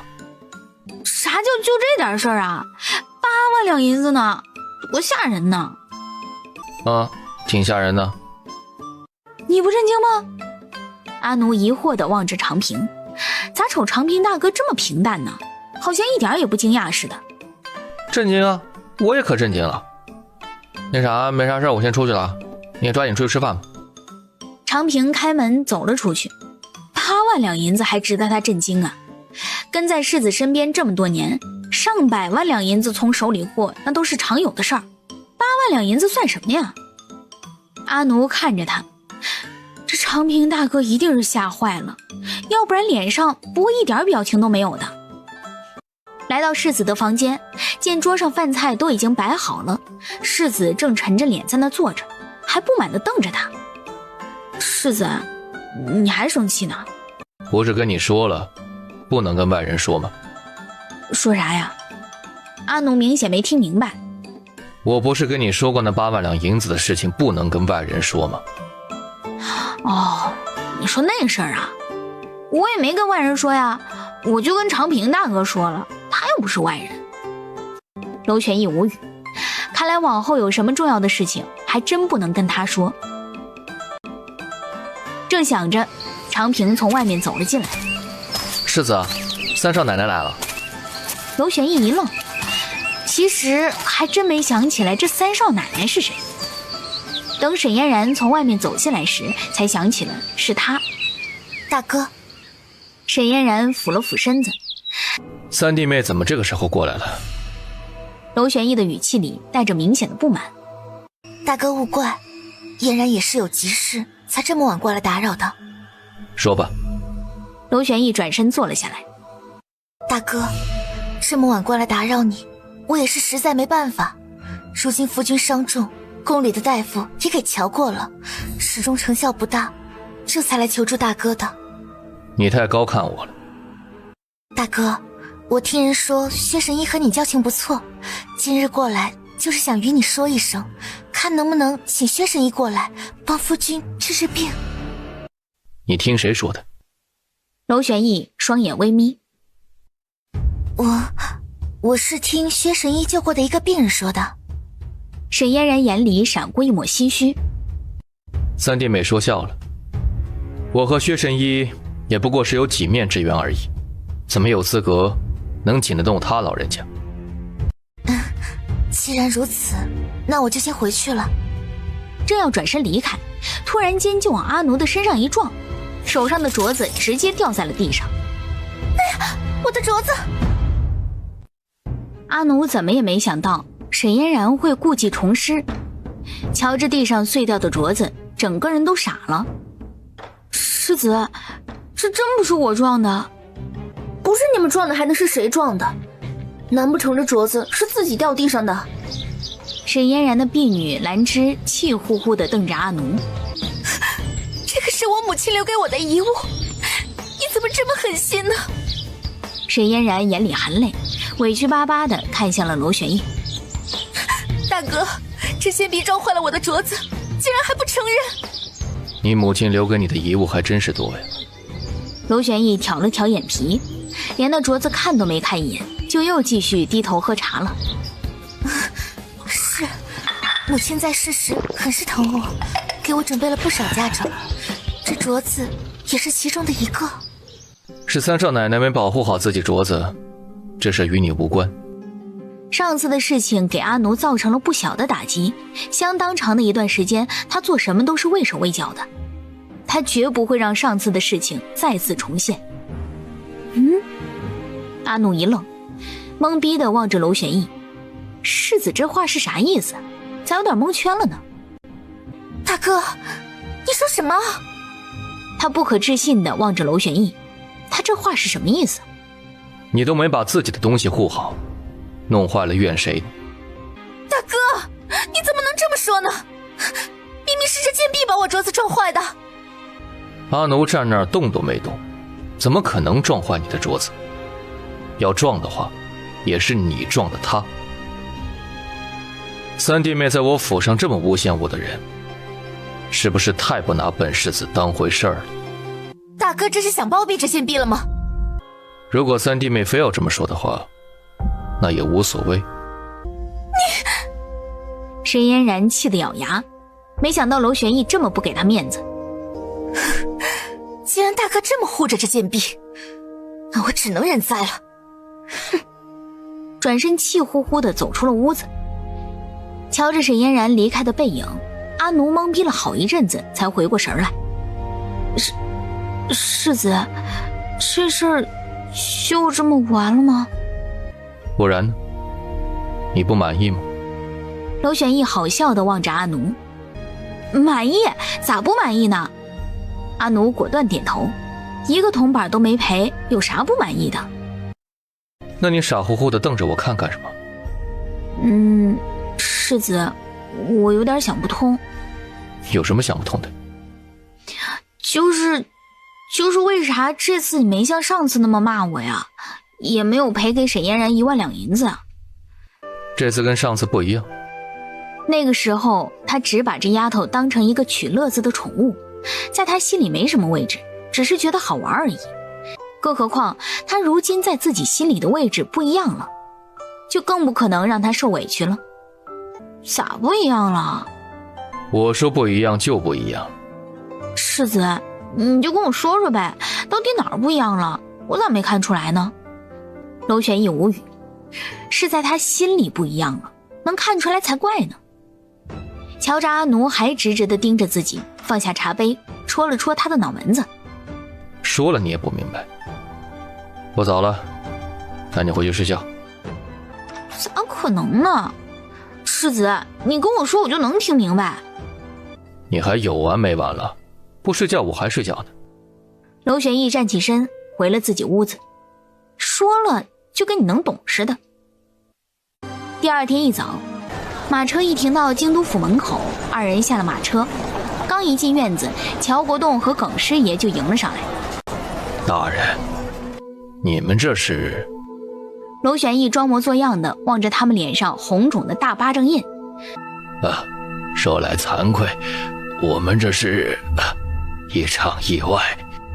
世子，下官一来就听说大人要重审秦大郎的案子。没错，本官发现秦大郎案子疑点诸多，打算今日重审。大人，可那案子都已经了了，下官也早已报上去了，若是再重审的话，岂不是给上头添麻烦？是啊，大人，这案子结了再重审，事关重大。耿师爷也在一旁跟着附和。人命关天，若秦大郎真是冤枉的，那岂不是让他含冤而死？娄玄义的脸沉了下来。可是乔国栋的话还没说完，柴捕头就走了进来。大人，人都已经带到了。准备升堂。来到大堂上，望着堂下跪着的秦大郎。秦大郎，你有何冤屈，尽管与本官诉说，本官定会为你做主。秦大郎一愣，懵逼地看向周围。瞧着他这副傻乎乎的样子，柴捕头来到跟前。秦大郎，大人问你话呢。这怎么还发起呆来了？老啥呀？我们大人问你话呢，你有啥冤屈就跟我们大人说，我们大人会为你做主的。秦大郎，本官觉得这件案子尚有疑点，若你有什么冤情的话，就与本官说，本官自会为你主持公道。大人，是我杀了孙郎中，我都认，求您开恩，别再对我用大刑了。大人，如今犯人已亲口承认罪行，咱这案子就没必要再审了吧？乔国栋眼里闪过一抹得意。娄玄义未等说话，阿奴就先急眼了，直接冲到秦大郎面前。你脑子进水了吗？明明没有杀人，瞎承认啥呀？你知不知道这会掉脑袋的？我承认我杀人了，只求大人能让我死得痛快些。你他娘脑子坏了吧？我们阿奴气得浑身都哆嗦，话还未说完就被娄玄义给打断了。阿奴又给他使了个眼色。秦大郎，昨日我们关山去你家走访，你母亲求我们替你伸冤，如今你却这般说，你可知这罪名一旦成立，那你不日就要处斩，届时你将和你的亲人天人永隔。本官希望你考虑好再说。我秦大郎一愣，听这位大人的意思，真的是要重审他这个案子。又看了一眼旁边坐着的乔国栋，正满眼恨意地瞪着他，登时身子一抖。大人，草民。他的话还没说完，门口就传来了一道苍老的声音：大郎，娘不信你杀人了。一位满头银发的老妪拄着棍子颤颤巍巍地走了进来。娘！见到了娘，秦大郎直接扑了过去。娘，我对不起你，儿子再不能在你跟前尽孝了。大郎，娘不相信你杀人了，你有啥冤情就跟大老爷说。娘，我。秦大郎又看了一眼乔国栋，若是他说自己是冤枉的，恐怕还会像以前那样遭受各种大刑。见秦大郎的目光看过来，乔国栋的眼神里带着威胁。秦大郎，当初你可是承认杀了孙大夫，休要胡言！你给我闭嘴！阿奴指了指乔国栋的鼻子，这哪有你说话的份儿？你放肆！这哪有你说话的份儿？乔国栋也怒了，不满地瞪着阿奴。乔大人是来旁听的，还是不要参与的好。意思已经很明显了，我们家阿奴说的对，这还轮不到你说话。是下官僭越了。乔国栋不甘地冲娄玄义拱了拱手，又不满地瞪了阿奴一眼。秦大郎，你若有什么冤情，只管与本官说。这可是你唯一一次机会了，你可要好好想清楚。大郎，娘相信你是冤枉的，有啥委屈你就赶紧跟大人说吧。啊！瞧着乔国栋没好眼神地瞪着秦大郎，阿奴直接走了过去，来到秦大郎的身旁，挡住了乔国栋的视线。有啥话你就说吧，不用看这个看那个的。大人，我冤枉啊，我没有杀孙大夫，还请大人为草民做主啊。一个头重重地磕到地上。那你将事情原委道来。娄玄义满意点头。是大人，数月前我娘生病，我去京城给我娘抓药，孙大夫那里的诊金便宜，药钱也不贵，我们这些年都是去他那儿瞧病的。只是那日我去了之后，就见孙大夫直挺挺地躺在地上，当时就把我吓坏了，还未搞明白是咋回事，又见孙大夫的媳妇儿和张奎冲了进来，直接就把我按到了地上，还说是我把孙大夫给杀了。后来就被送到了县衙，我不承认杀人，这位大老爷就对我动了大刑，打得我遍体鳞伤不说，还几次晕死了过去。后来我实在是承受不住了，这才承认杀了人。大人呢？孙大夫真的不是我杀的，还请大人给草民做主啊！一派胡言！乔国栋气得站了起来。大人，当日他分明是亲口承认杀人的，下官何曾对他动过大刑啊？大人，小的没有撒谎。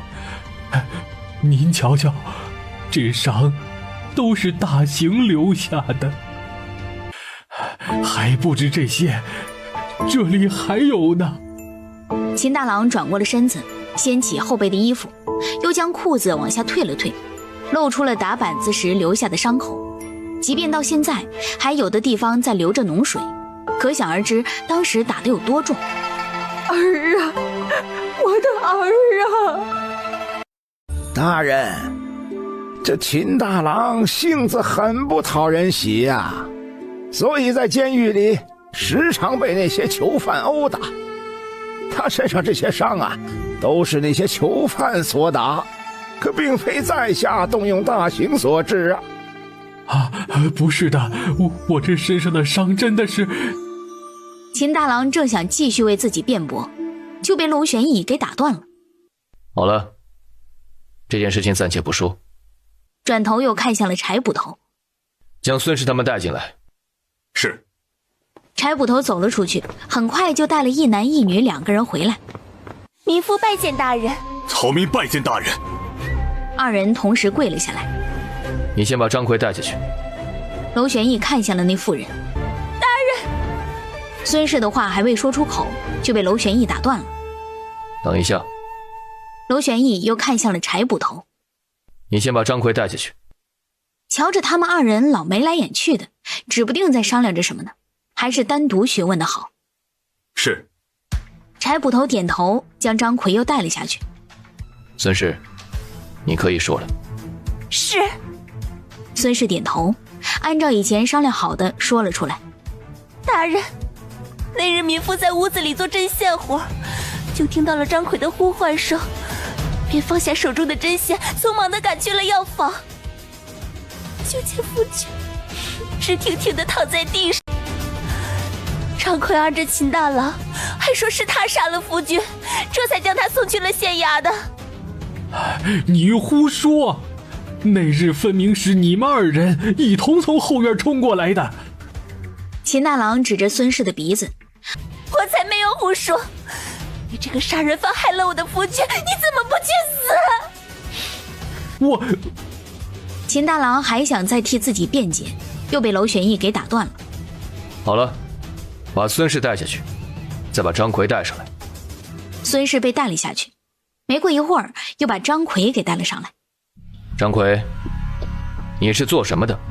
案发当日，为何去医馆？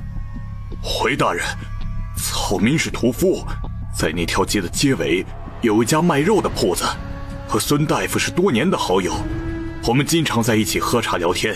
案发当日，我就是去找孙大夫喝茶的。我曾想刚到医药铺，就见着秦大郎捅了孙大夫一刀，这才抓住了他，又赶忙叫来了孙嫂子，同他一起将这秦大郎送去了官府。张奎说的滴水不漏。张奎，那你可知孙氏方才是怎么说的？说话时语气冷了下来，听得张奎心里一惊。怎么说的？那娘们儿该不会是要说实话了吧？孙氏说是你叫的，他才出去，并非是你二人一同出去。张奎心里一慌，难道那娘们说实话了？但转念一想，不可能啊！若是那娘们说实话，对他也没好处。大人，当日确实是草民叫的孙嫂子，至于他为何那么说，草民也不知啊。带他下去，将孙氏再带上来。很快，孙氏就又被带了上来。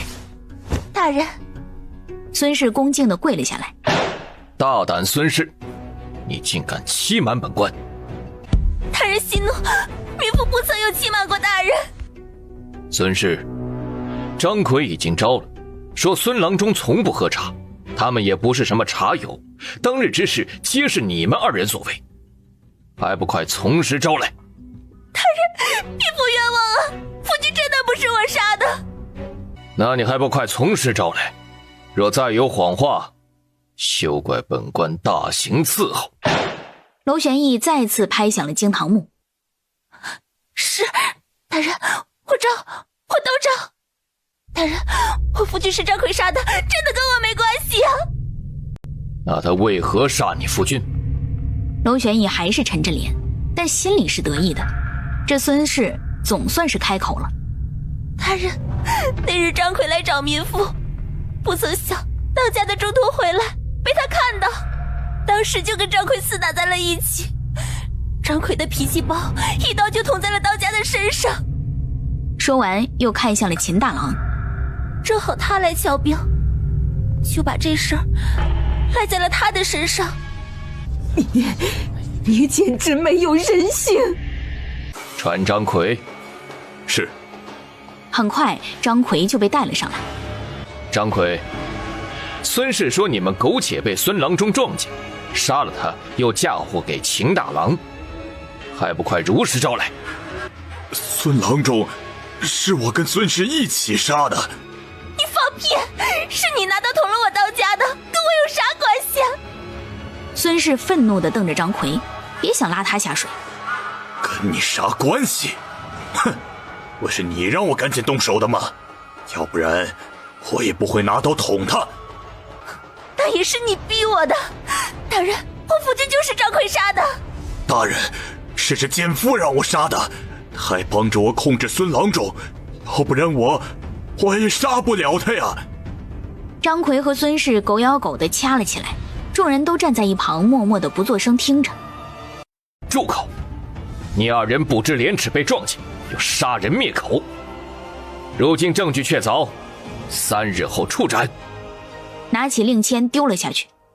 大人，饶命啊！大人，大人饶命啊！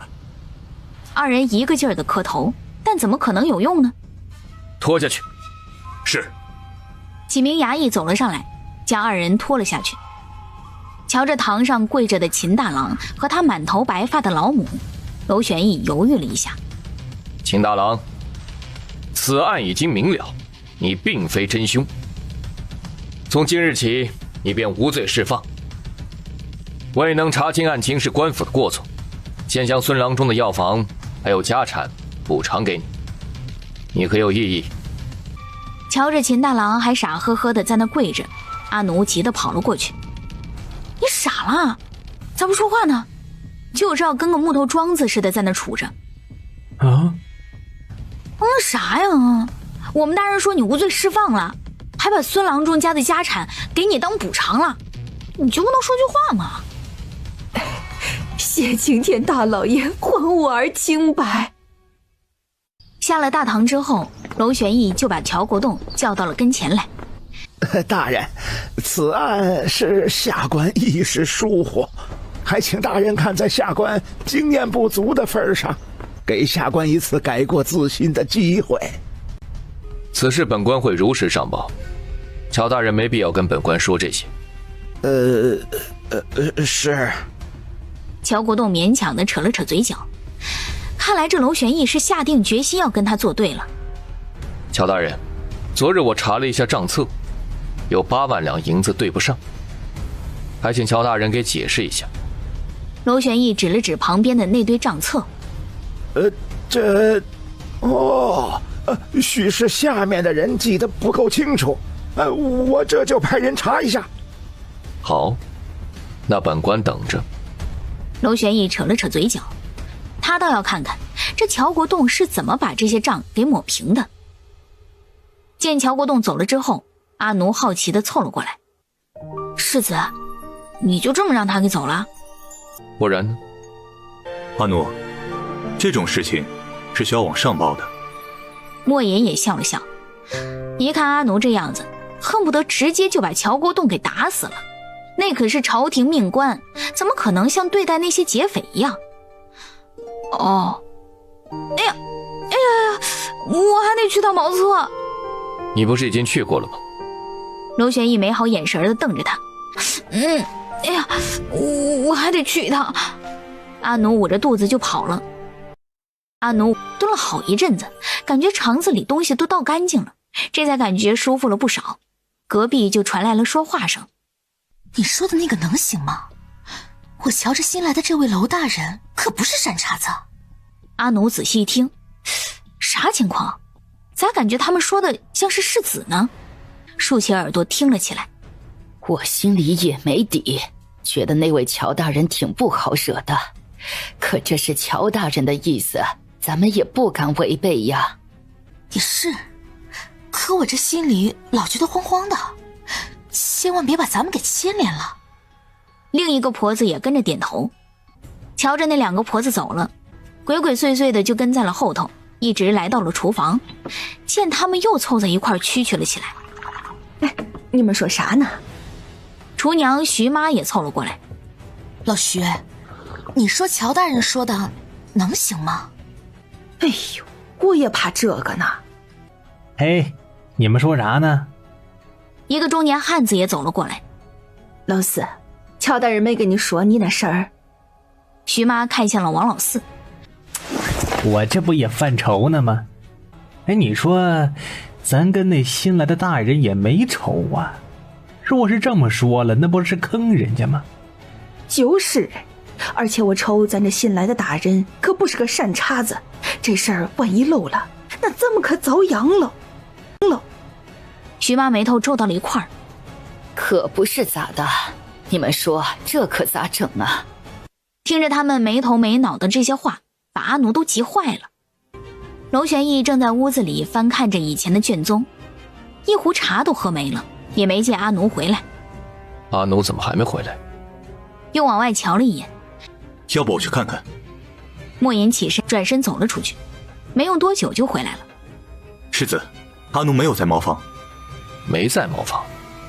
娄玄义蹙眉，正想着，阿奴就像一阵风似的冲进了屋子里。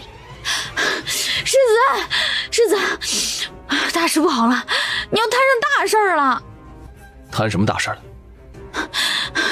世子，你知道我方才去干啥了吗？别废话，说重点。世子，阿奴正想把听到的说出来，但又停住了。世子，那我说了，能给钱吗？你就认得钱，钻钱眼里得了。我若是不给你钱的话，你就不说了是吗？世子，不是您说的吗？我若表现得好，就给赏银的吗？我今天说的事可大了，关乎着您的前程呢。我问你，我为何花银子让你每天在我身边？这还用问吗？我不是伺候你、保护你的吗？那我再问你，你说的事情和我的安危可有关系？有啊，关系可大了呢，这事对您来说可重要了。阿奴果断点头。那既然跟我有关系，我让你在我身边伺候又是花了银子的，你觉得我还应该再给你钱吗？好像也不用了吧。那我让你跟着都已经花钱了，你帮我做事是不是也应该？好像是应该的。阿奴又点了点头。那不就得了？什么事？赶紧说。娄玄义慵懒地往后靠了靠，跟他斗还嫩了点儿。就是我听到了别人要算计你。算计我？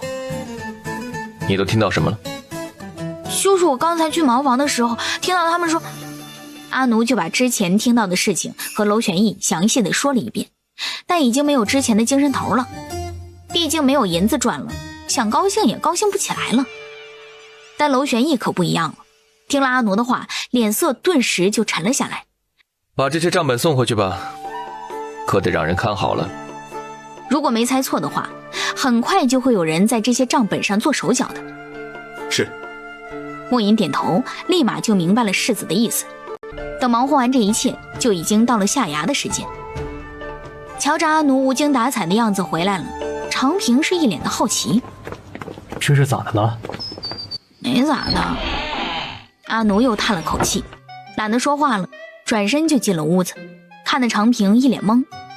这是什么情况？他看着莫隐，又冲着阿奴的背影抬了抬下巴。没赚到钱，心情不好。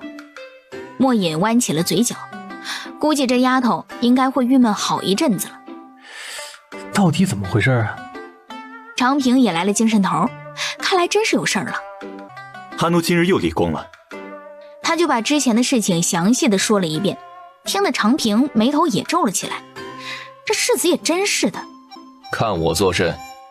常平和莫隐相互对视了一眼，什么话也没说，各自忙各自的去了。阿奴回到屋子里之后，就慵懒地躺在了床上。等常平叫他来吃饭时，阿奴正唉声叹气地在床上躺着。干什么呢？还不过来吃饭呢？常平大哥，我这心里憋得慌。有啥别听的？常平大哥，我往后都赚不了赏银了。赚不上就赚不上呗。你的月银还少吗？不少是不少，但比起赏银来，那不差老鼻子了。行了，别想那没用的了，赶紧去吃饭吧。阿奴慵懒地站了起来，不情愿地走出了屋子，盛了一碗米饭递给了娄玄义。世子，给您。而后又给自己盛了一碗米饭，正要坐下，又停了下来，瞧着碗里这一大碗的米饭，又犹豫了一下，还是拿起勺子又拨回去了一点，只留了小半碗的米饭，这才坐了下来。你就吃这么多？我上火了，吃不下那么多。你就这点能耐？也就只有钱的事情能让他上火。世子，你看你这话说的，那多大一笔钱呢？搁谁不得上火呀？那你家不还有你爹赚钱吗？总不能让你一个人来养吧？娄玄义也放下了筷子。我爹赚的钱还得买粮食呢，哪够一大家子花的呀？就你最能耐。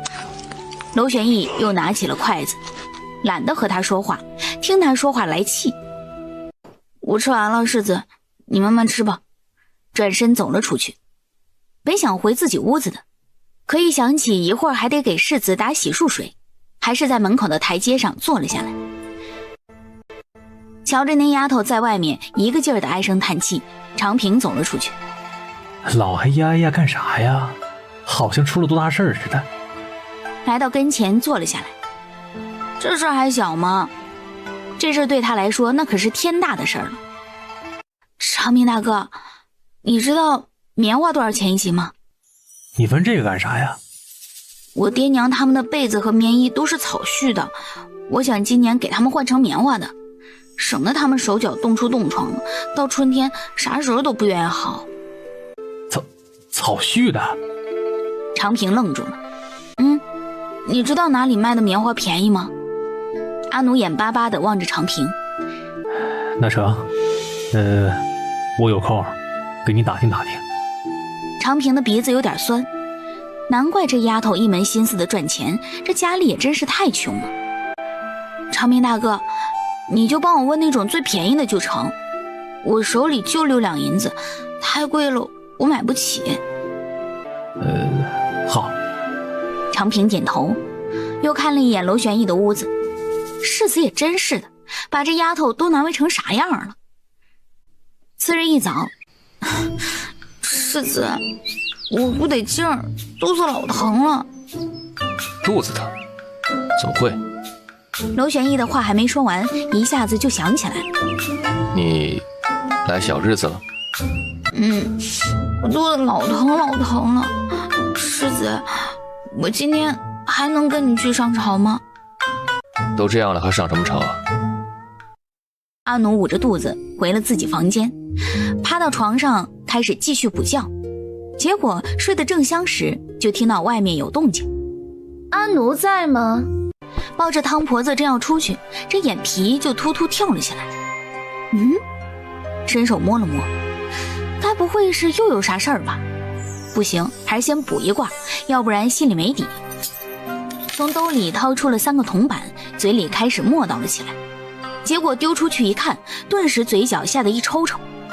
坎卦，这可是大凶之象，他这是要摊上事儿了。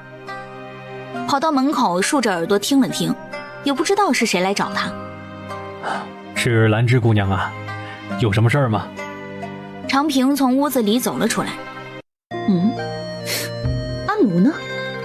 兰芝左右瞧了瞧，不知道那死丫头跑到哪儿去了。阿奴，她病了，在屋子里躺着呢。不知兰芝姑娘找她有什么事情啊？我们家三少奶奶院子的花都谢了，打算今日好好清理一下，但人手不够，就想着让阿奴跟着一起去帮着干干。这事儿已经跟王妃打过招呼了。是这样啊。谁找我呀？皇妃有令，让你去三少奶奶的院子里干活。兰芝姑娘啊，你看阿奴都病成这个样子了，去了也干不了什么活，还是算了吧。长平指了指阿奴。常总管，咱们这些当奴才的哪儿那么矫情？赶紧的，三少奶奶还等着呢。可是阿奴他……长平的话还没说完，就被阿奴给打断了。长平大哥，那我还是去吧。可是你……没事儿，还能挺一阵。阿奴的话还没说完，眼皮子一翻，奔着长平就倒了下去。阿奴，你没事吧？快去找大夫过来。长平冲着小林子挤了挤眼睛。小林子立马跑出了院子。阿奴，你没事吧？长平又装模作样的掐着阿奴人中，不知道的还以为他真挺着急呢。那什么，兰芝姑娘啊，你也瞧见了，阿奴这个样子没法去干活去了。这我可说了不算，我是奉我们家三少奶奶的命令来叫他的。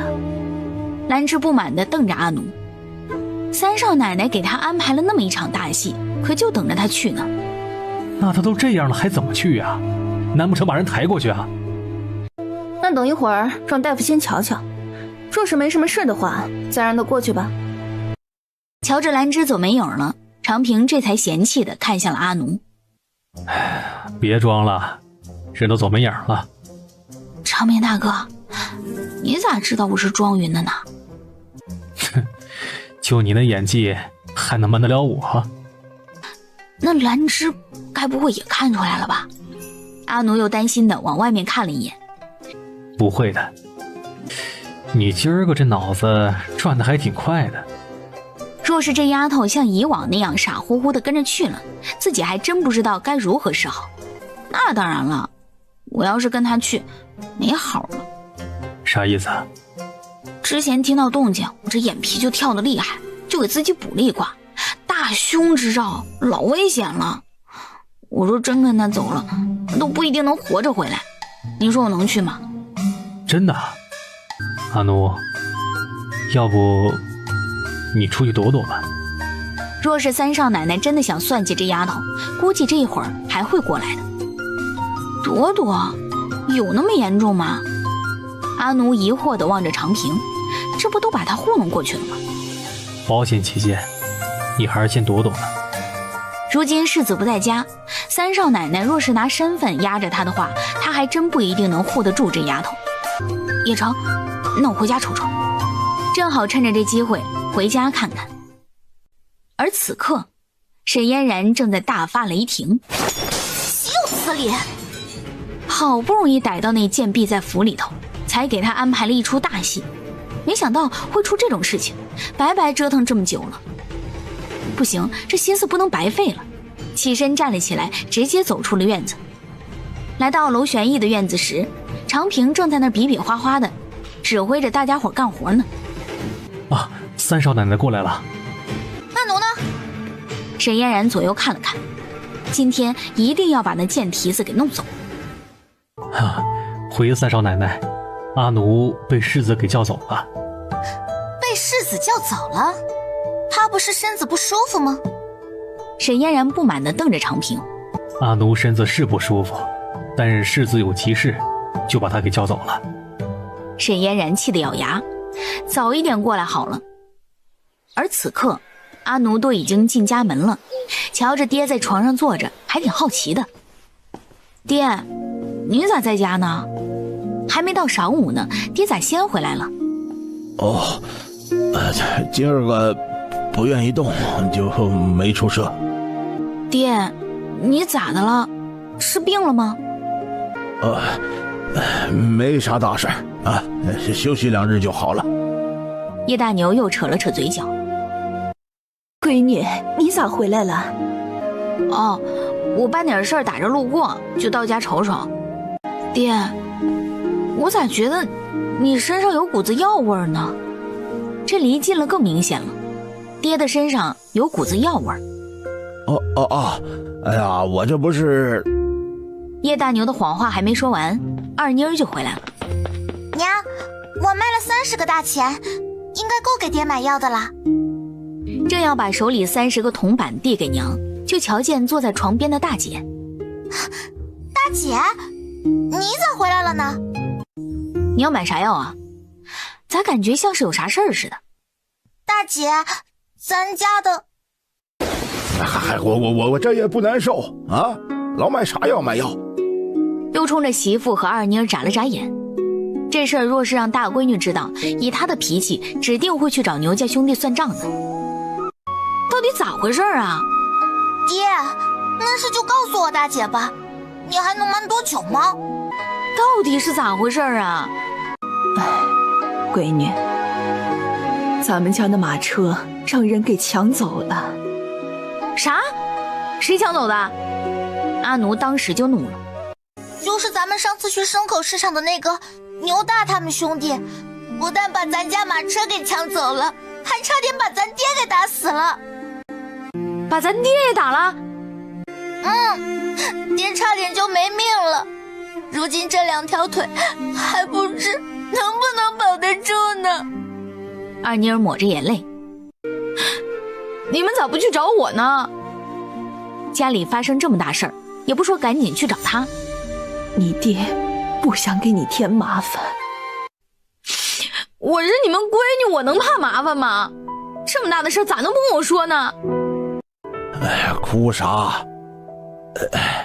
我这不没事吗？啊？啥没事啊？你这腿都这样了。爹，走，我带你去看病。大姐，咱家已经没有钱给爹看病了。我有钱。再说了，咱们看病不用花钱，你们跟着我走就是了。阿奴硬是把叶大牛给扶了起来。爹，我背你，直接将他爹背在了背上。正要出门，顺子就回来了。大姐，你咋回来了？你干啥去了？我去干了点活。顺子从兜里掏出了6个铜板。娘，这是今日我给人家做工赚的。你没去念书吗？顺子看了一眼叶大牛，爹都变成这个样子了，他还读啥书了？薛神医这会儿正在鼓捣他那些药材，听到外面的声音，脸登时就沉了下来。敲啥敲啊？来了！打开大门一看，是阿奴，直接飞过来一眼珠子。你干啥来了？当然是看病了。阿奴来到马车旁，将叶大牛给背了下来，也不等薛神医说话，背着他就进了屋子。你来看病还这么横？给人家看病几10年了，头一次见他这么横的。哎，闺女，你这是咋跟人家说话呢？叶大牛眉头皱了起来。就是，你咋还没规矩了？赵氏也不满地瞪着闺女。是他先横的。阿奴瞪着薛神医，要不是他一见面就不拿好眼神瞪着自己能瞪他吗？大步流星地进了屋子，将叶大牛小心翼翼地放到了床上。我爹腿伤了，你给治治吧。我该你的。你当然该我的啦，咱那字据上咋写的你忘了？阿奴也梗着脖子瞪着薛神医。你！薛神医气得咬牙，这臭丫头难怪能在那臭小子身边伺候，原来都是一个德行，嘴里说不出一句好话来。那你就不能好好跟我说话？是你不想跟我好好说话的。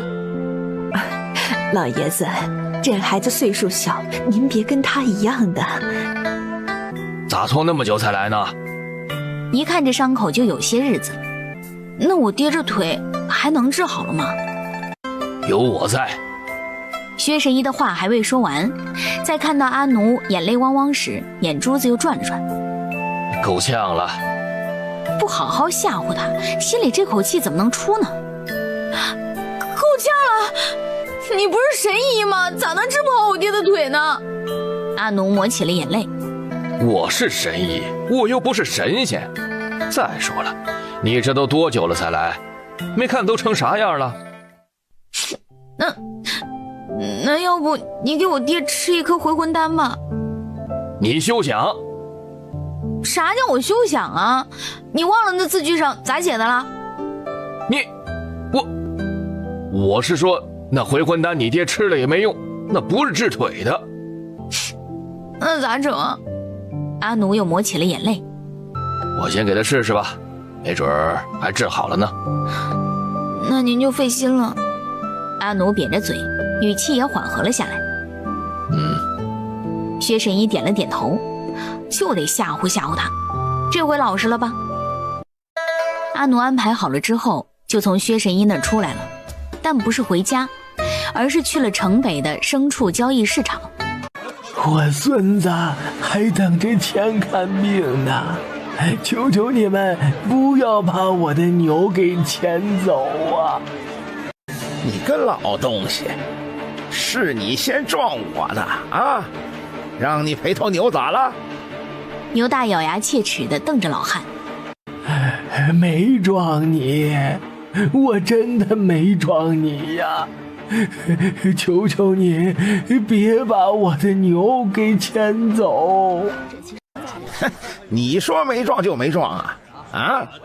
谁能证明啊？我能证明，我能证明他没有撞你。阿奴冷着脸望着牛大。原来是你。是我又怎么样？有能耐你冲我来。孩子，你打不过。老汉话还没说完，就被阿奴给打断了。我没事儿，你往一旁躲躲，免得溅到身上血。你个臭丫头，你别嚣张！你若真把我们给打死了，你那是要砍头的。你说的对，打死你们，我是要砍头的，所以我也没打算打死你们。瞧着他们都抄起了家伙，一咬牙冲了过去，腚上就被重重的踹了一脚，一个个大叫的飞了出去。臭丫头，你要是再不走，我告诉你啊，一会儿官府就来人了。官府来人？那正好啊，省得我送你们去了。都住手！柴捕头带着人挤了进来，当瞧见打人的是阿奴之后，一下子就愣住了。你怎么在这儿？大人，这丫头当众行凶啊！这可是大伙都瞧见了。行什么凶？也又没死人，我看这事儿就算了。柴捕头看了一眼阿奴，大人，这大伙可都亲眼看见了的，您不能不管呐。牛大冲着柴捕头使眼色，看见什么了？你们这不也没事吗？也给他使了个眼色。哎，你们方才是不是都看到了？哎，对，我们都看到了。几个瘦弱男子赶忙跟着点头。柴捕头，去府衙说也好。好，都给我带走。又狠狠地瞪了牛大他们一眼，这可是他们自己找死的。而此刻，娄玄义正在翻看着卷宗，柴捕头就匆匆忙忙走了进去。大人，娄玄义放下茶杯，这么急，看来柴捕头是有事情啊。大人，属下今日抓了一伙寻衅滋事的，您要不要去看一下？我去看一下。主要是今日抓的人比较特殊。特殊？娄玄义眼睛眯了眯。是，其中有阿奴姑娘。娄玄义一愣，还以为自己耳朵听错了。就连莫隐都是直直地盯着柴捕头，也想确认一下自己有没有听错。属下说有阿奴姑娘。你确定？娄玄义站了起来。是真的，大人，属下去牲畜市场时，见阿奴姑娘正在和别人打架，就一同带回来了。牲畜市场？那丫头跑那儿去干什么了？那她现在在哪儿？回大人，属下已经将所有人关进牢房了。柴捕头的话刚一说完，眼前的大人就没影了。娄玄义一个箭步冲了出去，等来到牢房时，见阿奴正像个猴子似的在一间牢房的门口蹲着。见世子来了，立马兴奋地站了起来。大人，我就知道你很快就会来的。你真是长本事了。娄玄义的脸彻底黑了。大人，不能赖我呀。阿奴撅了撅嘴。你把所有人都带去大堂。一说完就转身气呼呼地走了。来到大堂坐下。你们为何斗殴？大人，小的们都是在牲口市场讨生活的。这丫头她一来，二话不说就把我们给打了，还请大人给做主啊。可有此事？娄玄义看向了阿奴，生怕他嘴没个把门的，又给他使了眼色，说话时注意些，要不然自己想帮他都找不到借口了。大人，阿奴的话还没说完，就对上娄玄义的眼神，立马就停住了。世子这是给他打信号呢。回想了一下以前世子教的，一下子就明白了。大人，他们在撒谎，我并非是无缘无故打他们的。今日我在牲口市场闲逛，就见他们诬陷的老汉撞了他，还要抢他的牛。您说这事我能不管吗？娄玄义满意的点头，看来今日脑子转弯了。他说的可对。大人，这丫头胡说的。那头牛分明是那个老汉撞了我，他赔给我的。并非是我抢的呀。哎呀，不是的，大人，我是真的没撞他呀，是他非要抢我的牛的。哎，你这老汉，你不想给就不给啊！我又没勉强你，为何要如此诬陷我呀？牛大瞪了一眼的老汉，转头又看向娄玄义。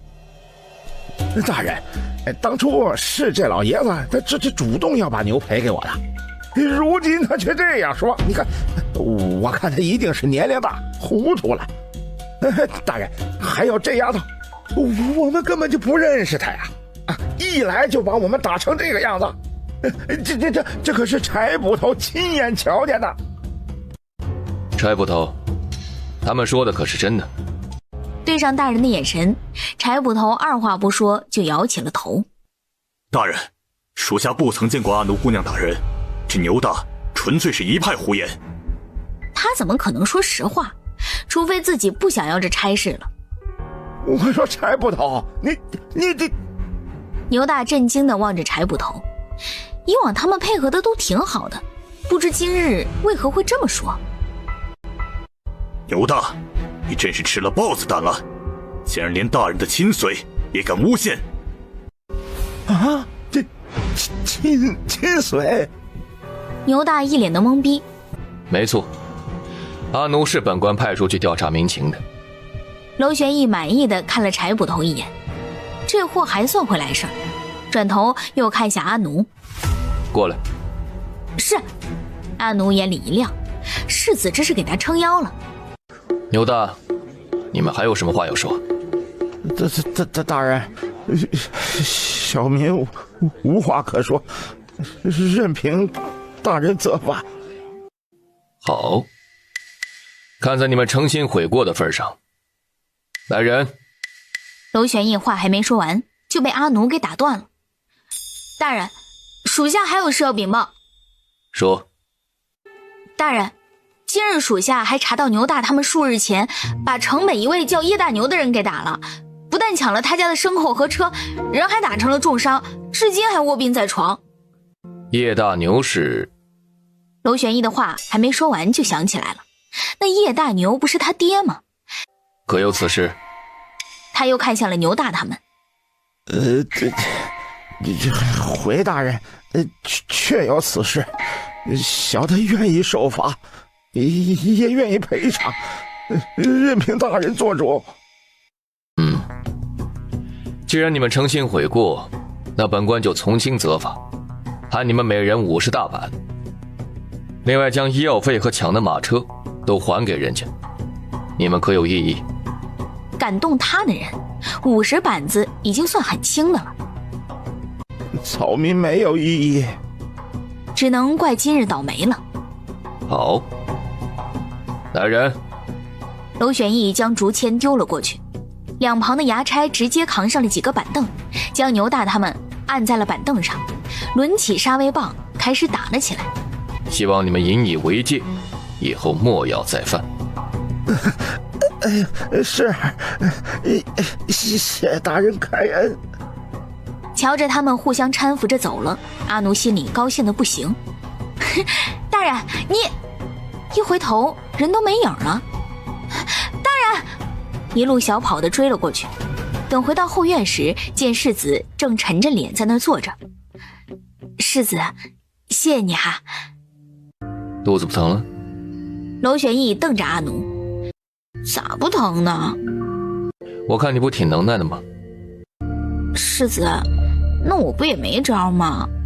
我一回家就见我爹在床上躺着，家里的马车也被人抢走了，你说我能看着不管吗？谁让你回家的？是长平大哥让我先回去躲一躲的。长平，他让你躲什么？哦，今天你们几个走了不久，三少奶奶就来了，说让我去她院子里干活。阿奴就把之前的事情和娄玄义说了一遍，听得他猛地站了起来，直接扳过了阿奴的脸。看着我，我告诉你，日后不管府里谁来找你，你都不准去，听见了吗？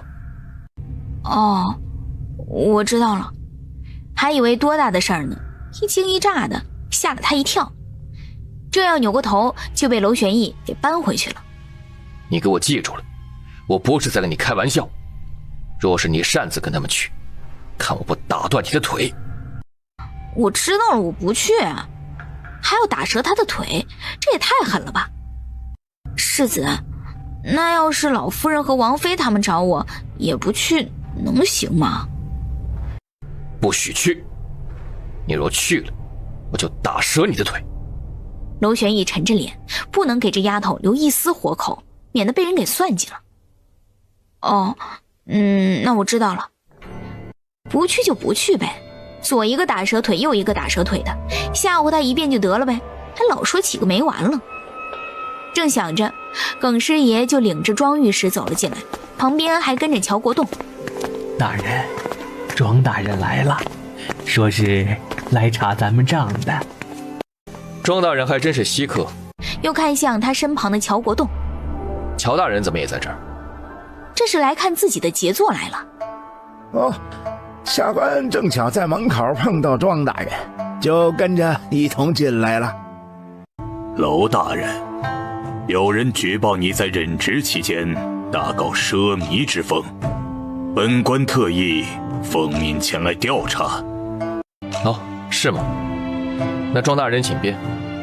娄玄义弯起了嘴角。好，那庄某就得罪了。庄御史冲着身后的人招了招手，10几个人冲进院子，看得阿奴一愣。这些人一看就是冲着世子来的呀。还请娄大人把这段时间的账册拿过来。好。娄玄义冲着庄御史笑了笑，转头又看向了莫隐，去把账册拿来。是。莫隐转身走了出去，没过一会儿就让人抬进了好几大摞子的账册，看得庄御史蹙眉。本官只负责调查娄大人上任这段时间的账册，其余的拿回去吧。无妨，先放到这儿吧，一会儿我还有话要说。娄玄义弯起嘴角，又让人将他上任这段时间的账册找了出来。很快，厨房所有人和仓库的主管王老四就被带了过来。大人，徐妈和王老四他们纷纷行礼。你们是负责这府上餐食的？是。那你们说说，娄大人每日3餐吃的都是什么？厨房每日都采买些什么东西？庄御史得意地看了一眼娄玄义，看你一会儿还怎么说。徐妈他们面面相觑，一个个的你看看我，我看看你的，脸上都是为难之色。你们不要有所顾忌，大胆说便是，一切由本官替你们做主。庄御史看向徐妈他们，大人，我们大人和府中之人每日只吃1晌午饭，大人是1荤2素，外加个汤，其他人是1荤1素和1个汤。你想好了再说，若是敢欺瞒本官，绝不轻饶。庄御史的脸沉了下来，又不满地看了乔国栋一眼。大人，民妇不敢欺瞒，原本餐食是4荤4素外加个汤的，但娄大人到任之后就要求减半了。徐妈的声音都有点抖了，毕竟没见过这阵仗，心里别提多害怕了。